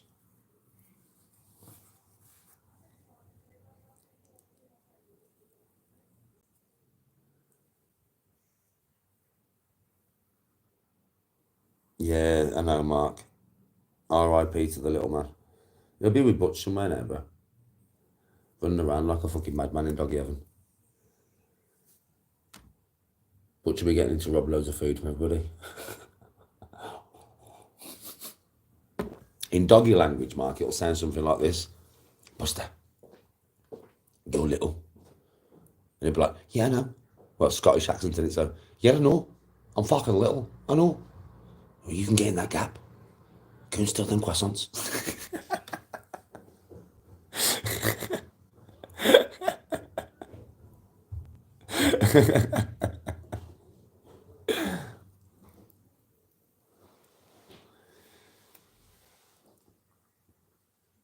You know this, Mark. You know this.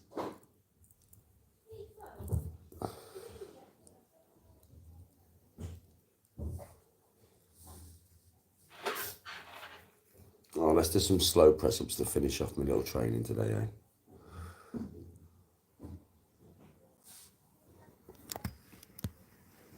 Oh, Husky, I couldn't do it, man. That'd be too much even for me. Even for me. I mean, obviously, if I came round to yours, I would come and... Oh, well. You can't really see the picture that good of him now, can you? That was Butch. That was Butch. Bless him. Bless him. Oh, he's a bless him. There's a Butchie Smudgy. There's a Butchie Smudgy. That's what I used to call him, man. Butchie Smudgy. That's what I used to call him. Butchie Smudgy. Right.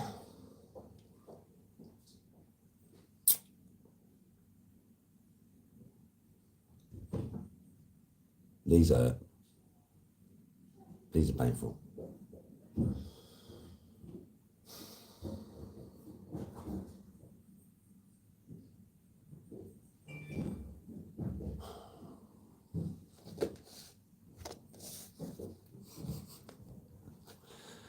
Nothing like a bit of pain in your life.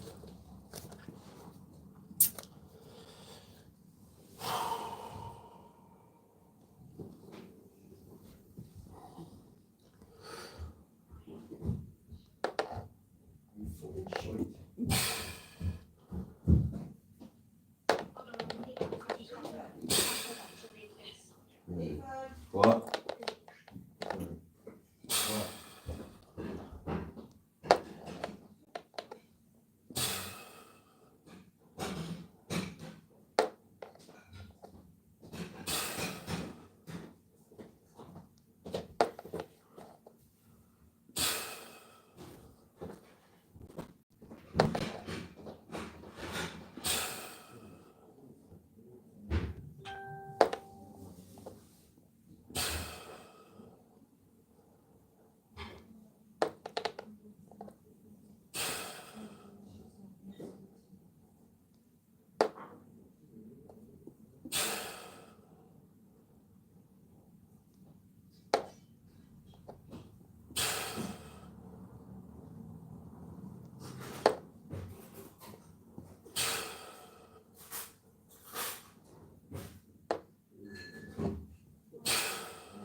They hurt.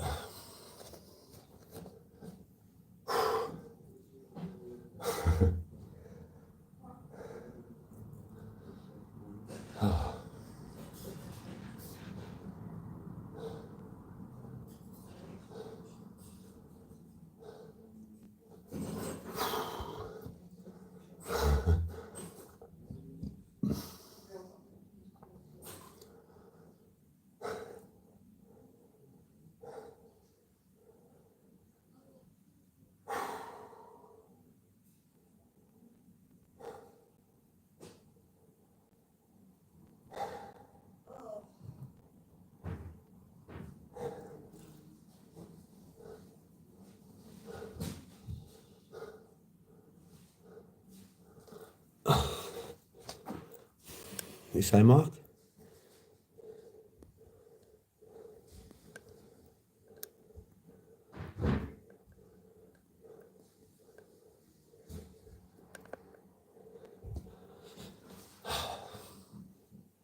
Oh, by the way, these are not a nice way to do press-ups.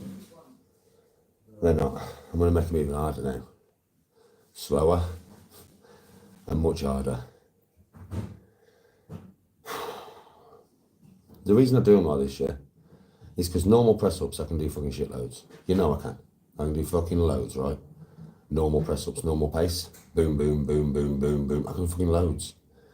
So I stopped doing normal press-ups about 6 months ago. Yeah, and I started doing really slow ones. I've always done these, but not as often as I do them now. I still haven't got to 30 in a wanna, doing them ones that I just did. I stopped at 20 then. I could have done more, but I would have only got to about 25. I think the most I've done now is 26. I still ain't got to 30. They're fucking hard, man. They're three times as hard as a normal press up, easy. But these ones now that I'm going to do are even fucking harder.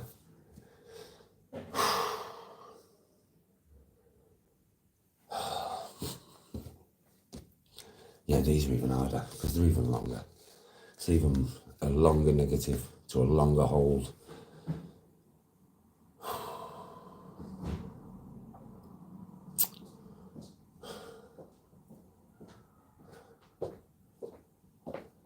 Oh, God.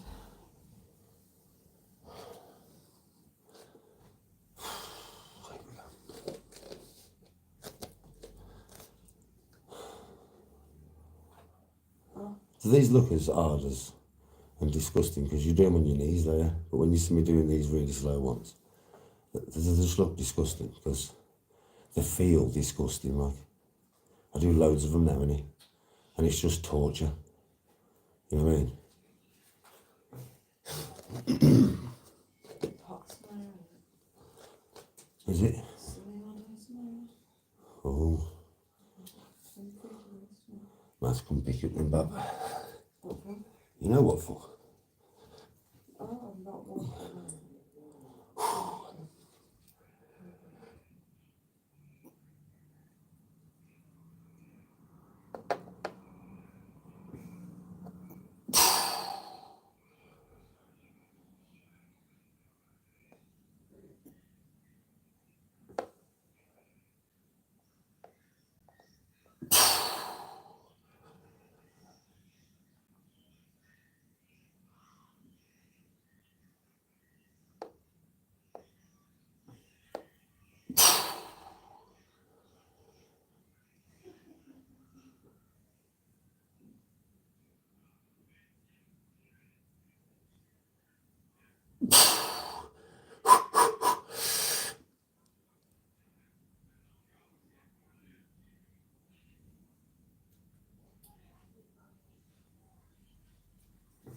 Fucking hell.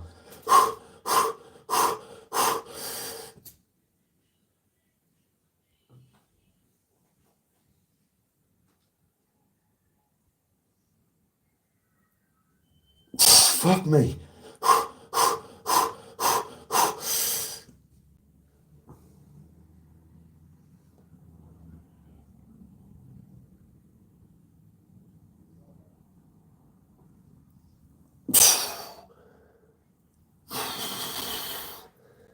They're really hard. Oh, they're so hard.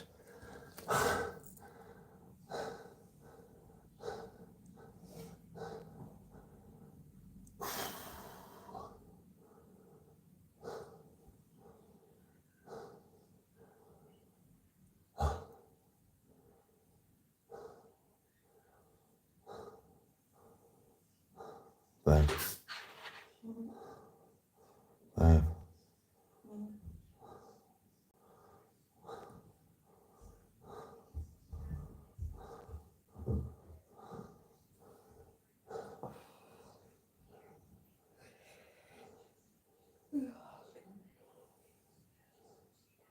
Yes, babe.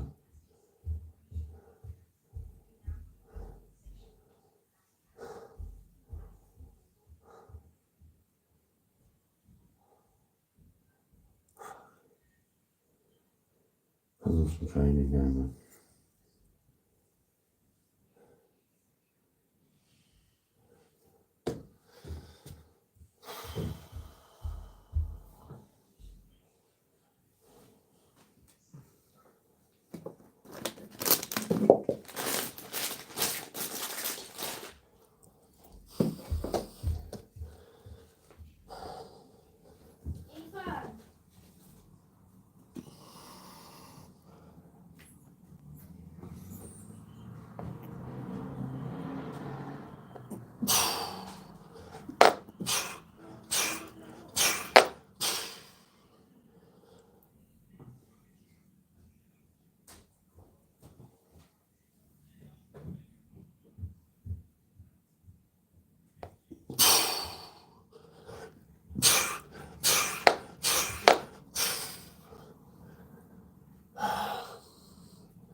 I show her respect, bro.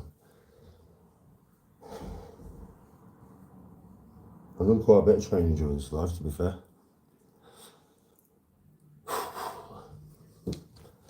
Oh.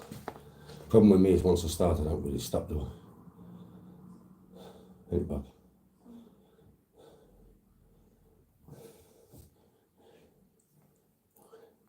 What? Tired?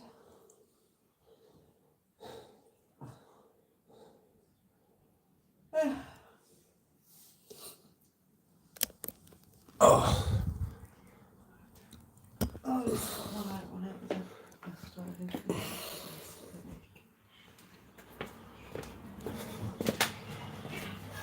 Come pick you up tomorrow.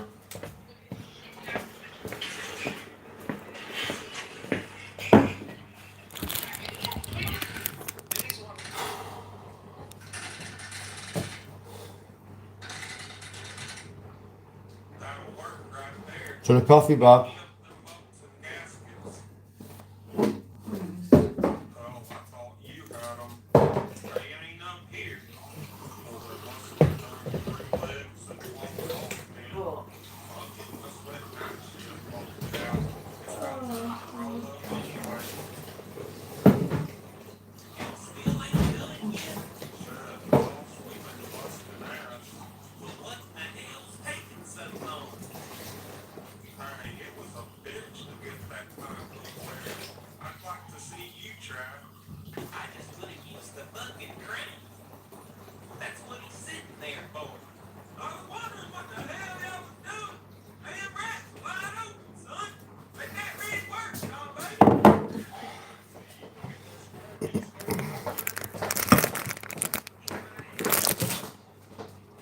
Stressed and nervous about what, bro?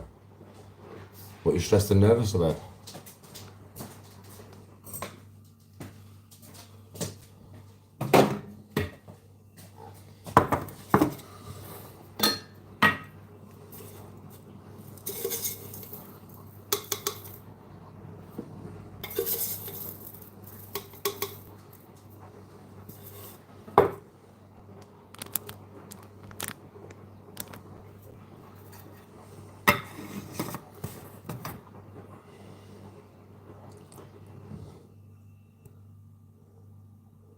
%23 down to 7 to 10.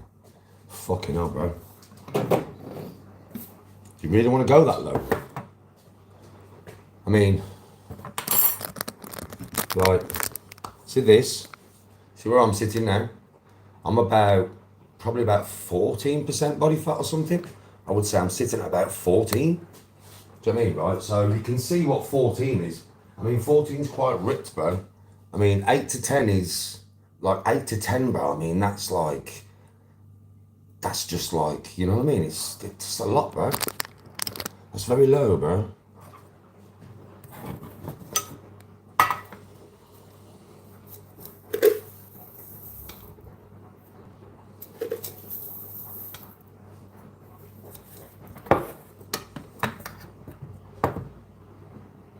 Not bad for an old man. It's harder for you. Why is it harder for you? If you're fucking younger than me, it's easier for you. I was fucking bigger than this when I was younger.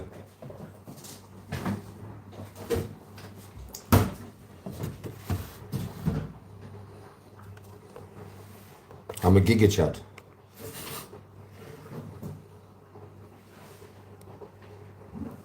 Yeah, I've lost a lot of weight. I have, but I'm 12 and a half fucking stone, so yeah, I have. But yeah, it's not like it's, you know, you can see. I mean, obviously, even all my abs and everything, yeah, you can see, right? But it's not like I'm skin and bone. Do you know what I mean? I've just lost fat. I have kept quite a bit of my muscle. I've lost some. I'm not as big as I was, obviously. I've lost some. I've lost some muscle, right? I have everywhere, but I'm not skin and bone like. Do you know what I mean? I'm a healthy weight of my weight, if you know what I mean. But it's going to happen because of all the golf I play and I do train still, so I'm going to lose weight, right? Yes, Josh. My wrestler. No. I'm a golfer.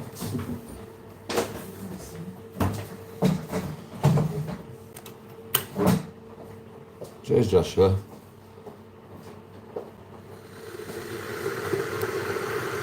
Yeah, as we get older, it's hard. It takes a lot of training to maintain, to be honest, as you get older. It does take a hell of a lot of training and some dedication, mate. I'm always on it, right? I'm fucking always on it.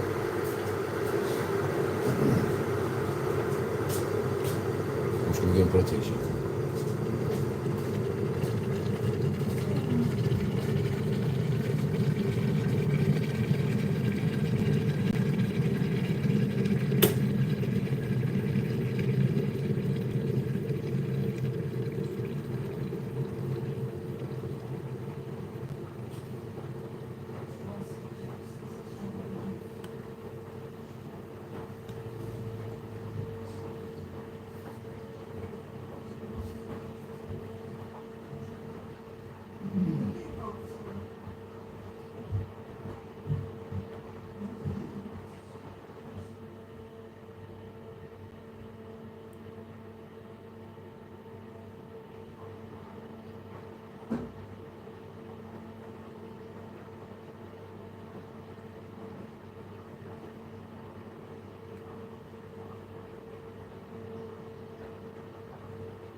You haven't put water in the kettle. Huh? You haven't put water in the kettle.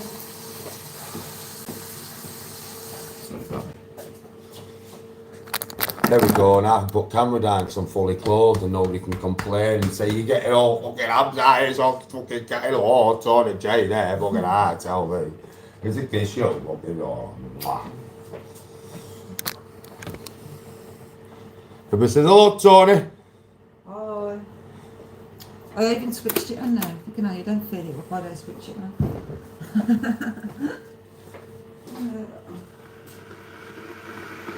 Lulu says, hello, Tony. AJ says, hello, Tony. Pro Bro says, hello, Tony. Hello, Tony. Oh, where's he going tomorrow, bro? Ah, fucking fuck off, bro. You need to play Carnoustie and that without me, bro. Without me, bro. I curse on you.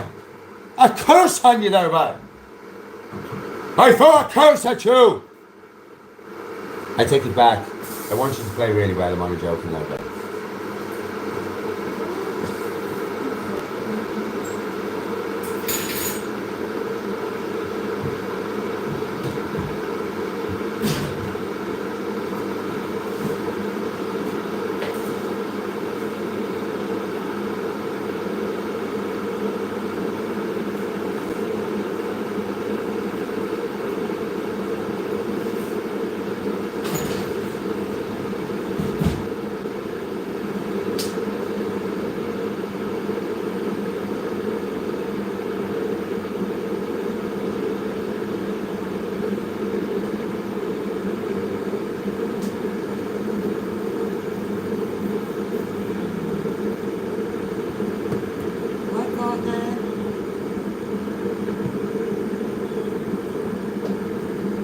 Oh, absolutely shattered. I just finished a 9-hour shift.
I'm back.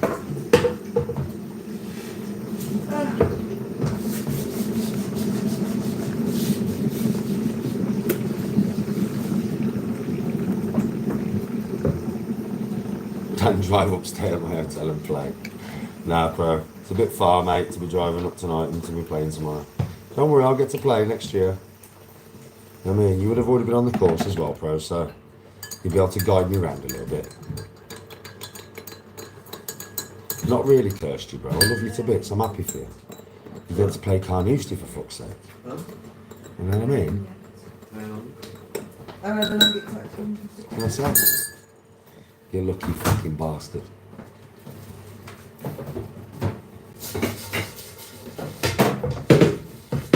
Enjoy it. It's the main thing here, bro, isn't it? Fucking enjoy it, bro. Enjoy the experience. It's going to be a really good experience, that, isn't it? Think of the course you played, bro. Come on. What an experience. Enjoy it. Play well. If anything goes wrong, just fucking don't give a shit. You look at your surroundings. I get to meet Sean first. Then you'll get to meet Sean first as well. That's mad. You're actually going to get to meet Sean before me. That's fucking mad. Sean's coming on holiday with us next year, bro. So you'll get to meet him before me. What's that, babe? Thank you, babe. Did you throw them other ones away because they're right, babe? No, that's okay. And you've got your sweet cake there. Yeah, thank you, babe.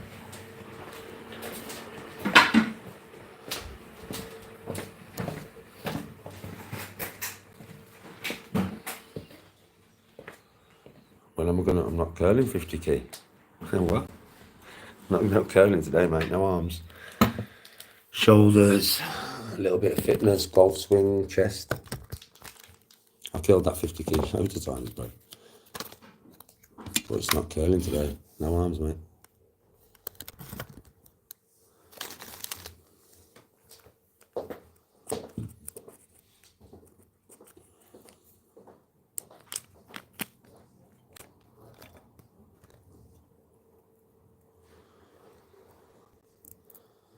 Garibaldi's are nice.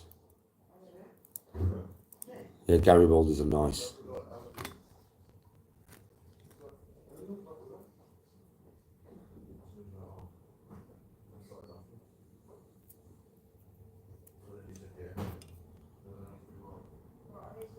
Train hard, Joshua. Good luck. Train hard and good luck. I mean, that's a low percentage of body fat to aim for. Fair play, though. Good to have a goal, my brother. Good to have a goal. A year's supply from any takeaway? Probably a Chinese, bro, or something, you know. Probably a Chinese. Because they have so much stuff on the menu.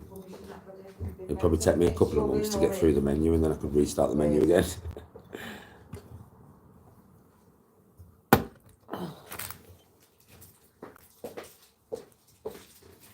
I played any of the Far Cry games yet? I played up to Far Cry 3.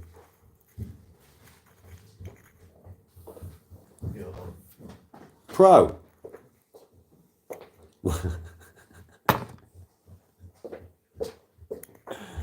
Okay, Pro. You've got 1% more body fat than me. Oh, Pro. What? I mean, I love you, bro, but what? Oh, was that just the left leg, is it? You just, bro, you're solidly built.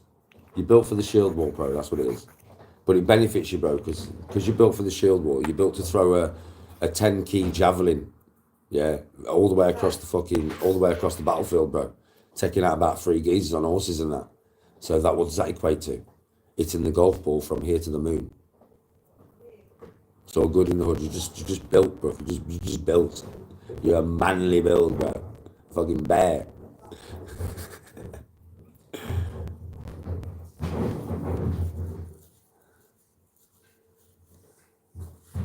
They just put their things back upstairs.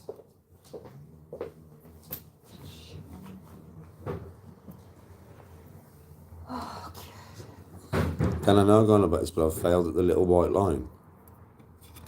What do you mean? Above my papering? It's because you ain't cut it to the ceiling then, bro.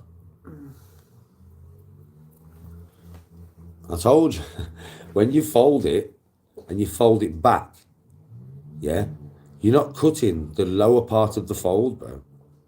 You're cutting the upper part of the fold. Do you understand what I mean? Like, think about this, right? Your paper, yeah? So you create your fold. So there's your fold, right? Yeah?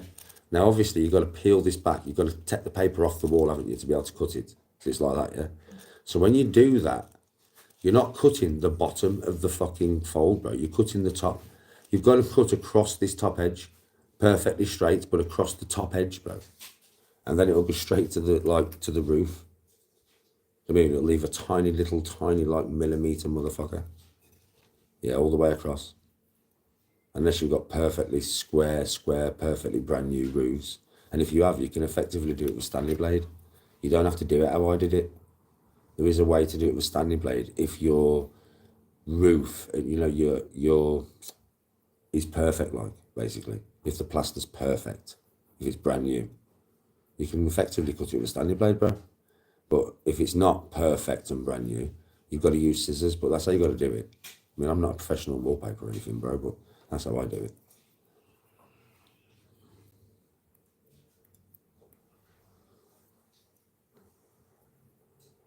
I'm from Birmingham, well, the West Midlands. Yes, British respect. Right, Gareth. How far can I hit the ball at the range? Don't know, bro. Far. Far.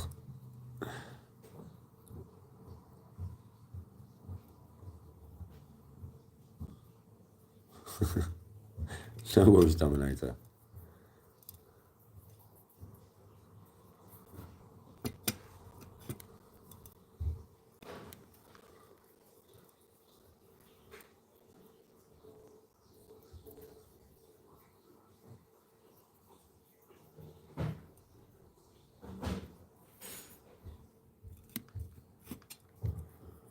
Oh, and what I would do, Dominator, I'll give you another bit of an heads up, yeah? Do you know when you've cut about that far into the paper? Cut that flap off and then start again. Trust me, I'd cut about 2 or 3 flaps off as you're going across. Because once that starts flapping over your hand and shit, yeah, it fucks up your line.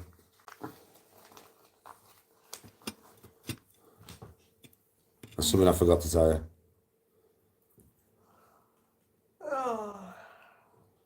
Go on then.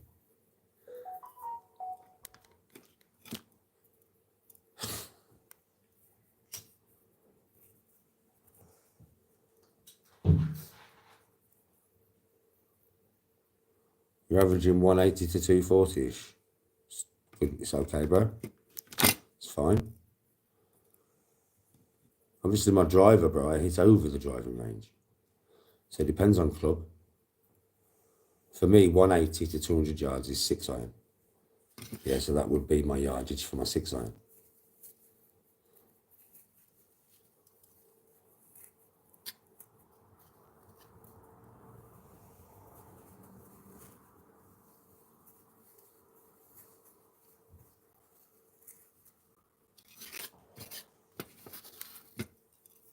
But for like me and pro, bro, and people who play golf, we have set distances for clubs, bro. I mean, we're not trying to hit the ball as far as, well, we are with one club driver. We're trying to hit the ball as far as we can. But we hit it over 300 yards. So every club after the driver has a certain yardage that it goes. And we obviously know what club to use for what yardage.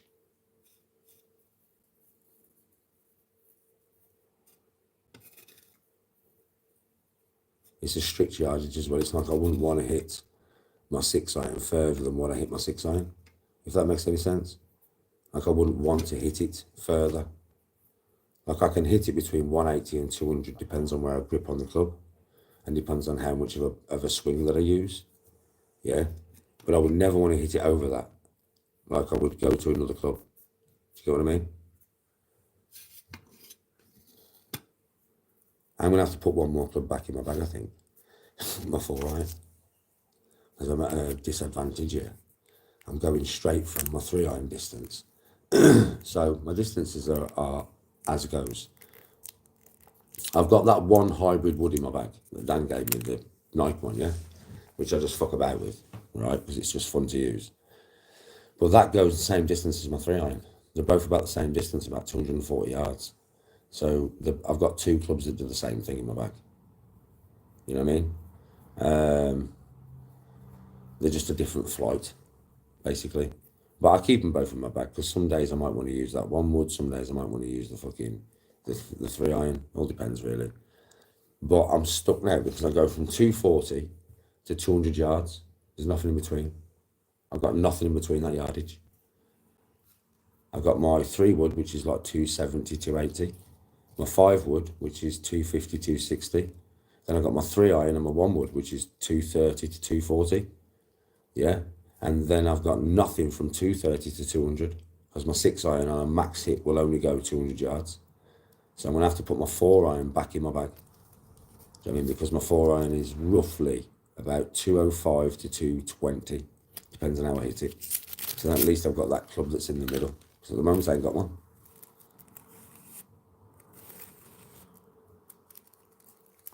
It's okay, Husky.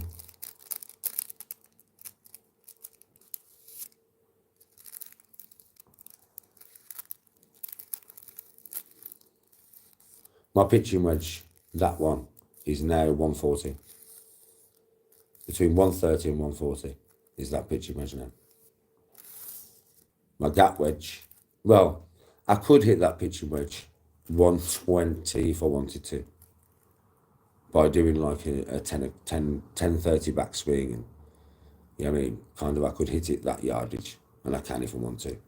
My gap wedge is exactly 100 to 110 yards. I mean, it's within 10 yards. I still haven't honed it in enough because I've just added, but it is always between 100 and 110 yards. And then my wedges go down, so my 54 degree is between 90 and 105. My 58 degree is between 70 and 85 on full swings. So I'm stepped quite well, to be honest, with my clubs. But it's just these clubs go a lot further than my blades because they don't go as high. So my 7 iron is now my 6 iron distance. My 7 iron is 165 to 180. Yeah, which was my 6 iron distance in my old set, in my blades. So there's a big difference there, really. Ethan,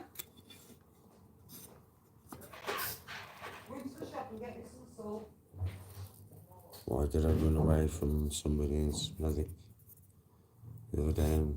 I haven't been to Smethwick for weeks, but the last time I went to Smethwick actually was about 2 weeks ago with the lads to play golf at Wally Woods. You do realise that when you come in chat saying stupid shit like that, I don't live in Smethwick, right? I live about fucking 3 miles away from Smethwick. So I don't live in Smethwick no more, mate.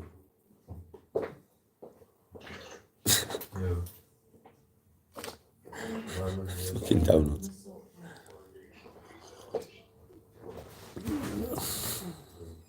Oh yeah, Husky, he was definitely goading me.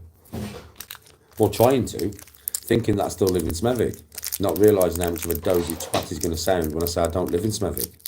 I haven't lived in Smethwick, Husky, for over 10 years. So him seeing me in Smethwick the other day and getting chased by somebody named Connor, I'm not in Smethwick. Unless I go and play golf at Wally Woods, which how rare is that? I don't play golf at Wally Woods no more.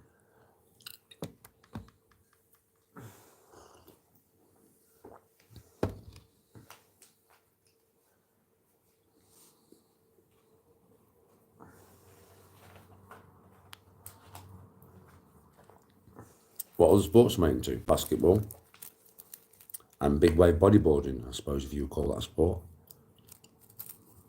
And obviously training.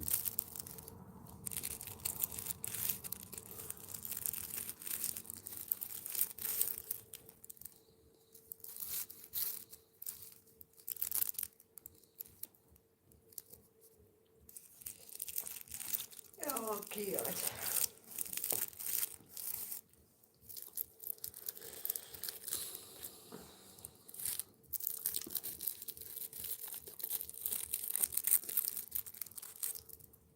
Oh, I cannot wait to walk around in that sunshine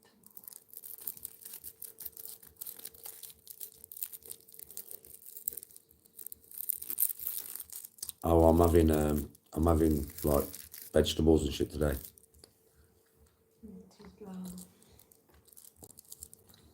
Minted lamb, vegetables, stuff like that.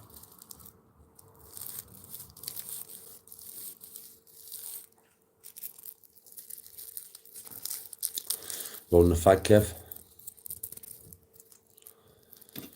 Oh, pro bro, I'm so happy for you. so happy for you, bro, you know. I can't wait for you. I can't wait to see you. Not next weekend, not this weekend, next weekend. For you to tell me what it's fucking like. My 5-iron distance. With my old clubs. Same as my 6-iron now. 180 to 200. Is he going to do a few clips for the channel? Yeah, you can do a few clips for the channel there, bro. Come on, it's Carnoustie.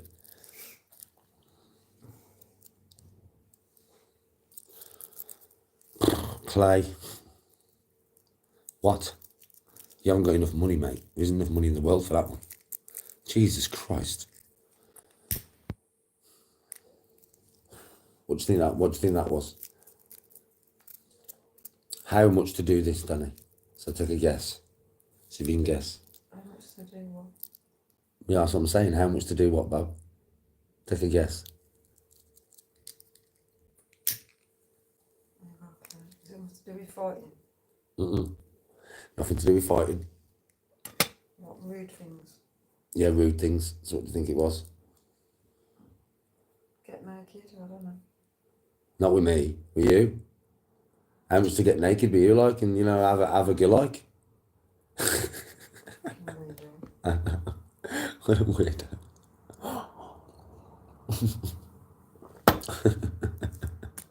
The things people fucking ask me. What the fuck? Listen, I don't wear a chain with an upside down pineapple on it, mate. It's fucking Mjolnir. Thor's hammer. Ain't no pineapples here, mush. Ain't about that, mate.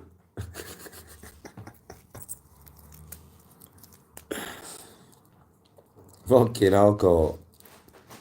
Because obviously, whoever said that would expect me to get angry, right? No, I just think you're very weird. It's not something to get angry about. Just think you're very weird.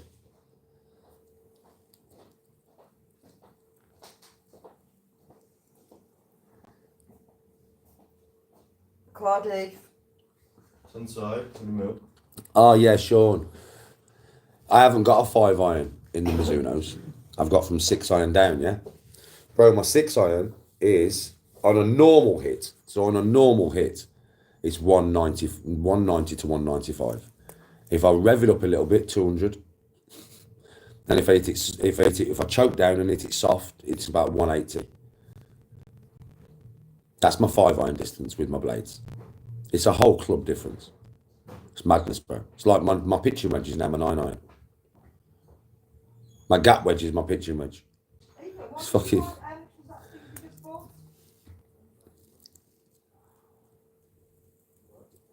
I know, Courtney, tell me about it. No offence, mate. I've just asked if I can buy your wife for the night, but there's no offence. What fucking world do these people live in, man?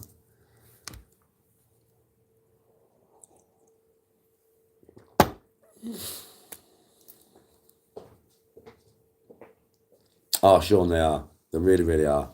They're good clubs, bro. Really good clubs. They're quite deadly, to be fair. I've only just had them. And I can use them now. Probably as good as my blades, right? Bro, I've only had them 2 weeks. It took me over a year to get all of them blades. I've only had them 2 weeks. But now I'm missing a club, so I've got to put my 4-iron in. Because my 4-iron, effectively, if it was them clubs, would be my 5-iron. So I need that distance, that gap.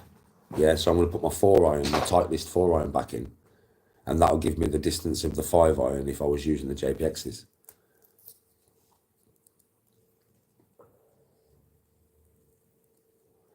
My favourite Star Wars film. My favourite Star Wars film is the second one. To be honest, the second one to the one you're on about. Not the one where he turns into Darth Vader at the end, the one before it where they fight fucking General Grievous. I like that film because it's full of comedy and light and shit. Ruta. Hello, Ruta. I can't remember what it's called though. What's it called, the second one? Just curious if I've ever had a boxing match. No, Texas, no.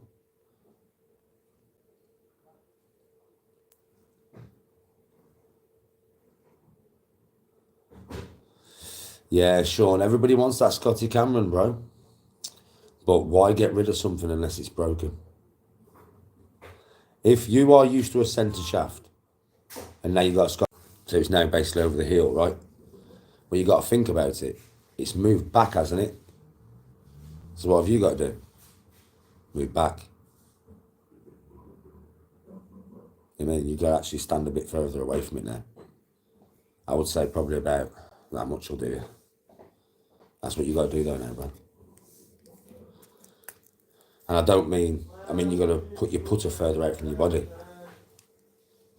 than what you do with the Odyssey. You can't stand as much over it because you'll never get used to it. You can't use your Odyssey swing, bro. You can't use your Odyssey stance. You can't. Do you know what I mean? So you just can't. You've got to change your stance now.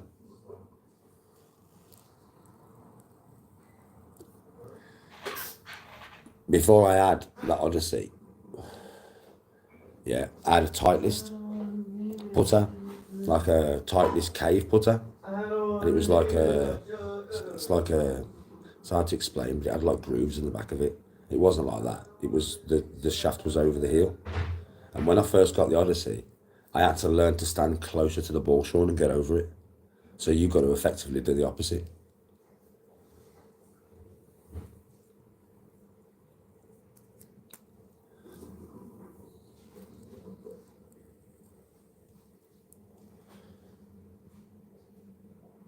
I'd never change my Odyssey though, Sean.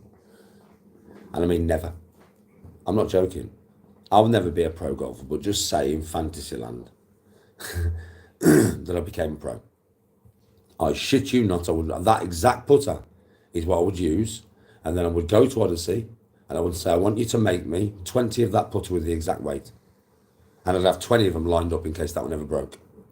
I'd never change my putter, ever.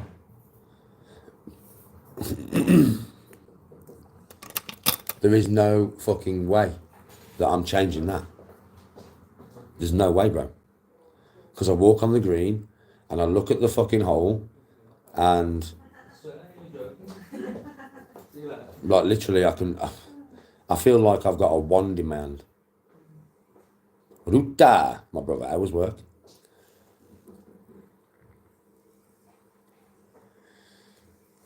Yeah, I feel like I've got a fucking magic wand in my hand, man. Oh, Husky, I'll never mess with that. With my clubs, right? With my driver, even though I hit that driver dead straight every time, and if I rev it up, I can get like 320 yards, 330 with it now at my weight, with my old driver. And that's effectively what I can get with this new driver if I hit it okay, yeah?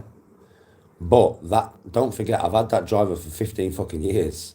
When I step on the tee with that, yeah, I know exactly how to swing and exactly how to put all my power into it. I have not been able to put my power into that new driver at all yet, really. Because I can't use it like my old driver. So once I do, though, I'll get an extra 10 yards out of it. That 10 yards doesn't really sound much, but it will affect my game. Yeah? My 3-wood. I would say I'm no better with the Titleist 3-wood that I've got now than I am with my original Maxfly 3-wood at the moment. But it's a Titleist 915i. So at the end of the day, I've been using that 3-wood for fucking, since my dad died. So is it 7 years? So you can imagine, I know that 3-wood like the back of my hand. I don't know the Titleist so well at the moment.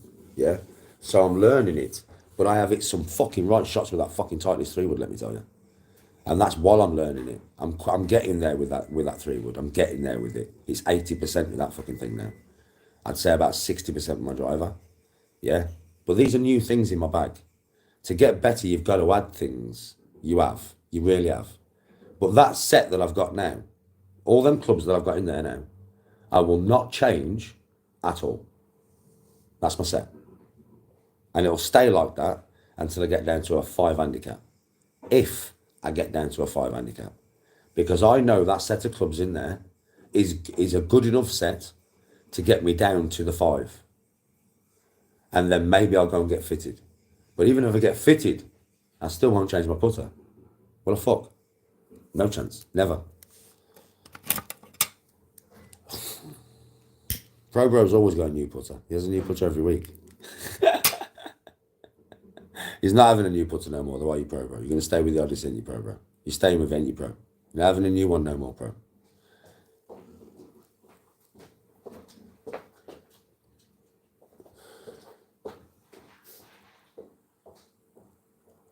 I'm glad you're good, Ruta, my brother. I'm glad you're good.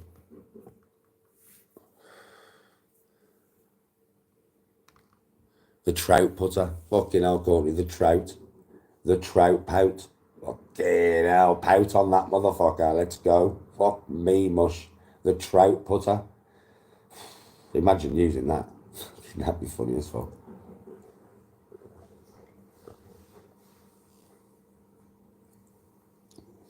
I just spilled some of that. I don't know how I can even miss this fucking mouth. Only the OGs know about the trout putter. Only the OGs. Right then, folks. You've had a bit of a life today, haven't you? I'm busy in it doing fucking cameos and shit all the time and fucking content, and I've had a bit of time off social as well, so I could just relax and, you know, shit like that. But yeah, you've had a bit of a life today for a few hours, haven't you? Nearly 4 hour live. Hope you enjoyed it. I've been doing a bit of training, doing a bit of chatting. We've all got to chat to each other in the live. I'll see you next time I see you. I don't know when next I'll see you, but I will see you at some point, probably on the golf course. Thanks for watching the live, everybody. Much love and respect. Have a really, really blessed day. Stay positive and stay happy, man. Peace out. Much love. Yeah, chill out tonight. Chill out, mate. I'm going to get some food, everybody. My food's nearly done. I'm going to eat that. Go and get in the bath. Get to bed early. Chill out. See you all soon. Much love. Oh, listen, Sean. Pro Bro. I'll send you Sean's number in a bit.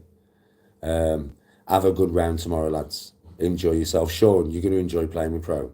Wait till you see this motherfucker hit the ball. All jokes aside, like. Sean, wait till you see this fucker hit the ball. Yo, Pro Bro, listen, bro. Go back to your normal swing, bro. Just for tomorrow, innit? Just for tomorrow, Pro. Just go back to your normal swing, bro. Because, like, you know, when we're changing stuff, you're playing Carnoustie, Pro. So you want to smash that shit. Do you know what I mean? Obviously. So just go back to your normal draw. Fucking swing, bro. I'm going to tell you in a message right now, but that's my advice just for tomorrow, innit? And then when you get back to Birmingham, yeah, start working on the new swing again. Because I'm telling you, Pro, like, yeah, but you know, like, your old swing is fucking wicked, bro. Like, it's just wicked. Do you know what I mean? That new swing is going to take a little bit of teething issues, innit? You don't want teething issues on Carnoustie, bro. Just go back to your old swing. You're going to be diamond, bro. You'll fucking smash it. And have a really good day tomorrow, lads. Yo, Pro Bro, take bad pictures and videos and stuff, bro. Show me around the place. Just send them all to me, innit? I really want to see the place. I'm going to get to see it at some point because I'll get to play with Sean and probably you and Witty next time. But yeah, you're going to get there first, innit? Sean, enjoy Pro Bro's company. Pro Bro, enjoy Sean's company. And both of you play very well. I hope you have a fucking wicked day tomorrow, boys. I hope you both smash the fuck out of it tomorrow. Let's go, boys. Let's fucking go, boys. Let's go. Peace out.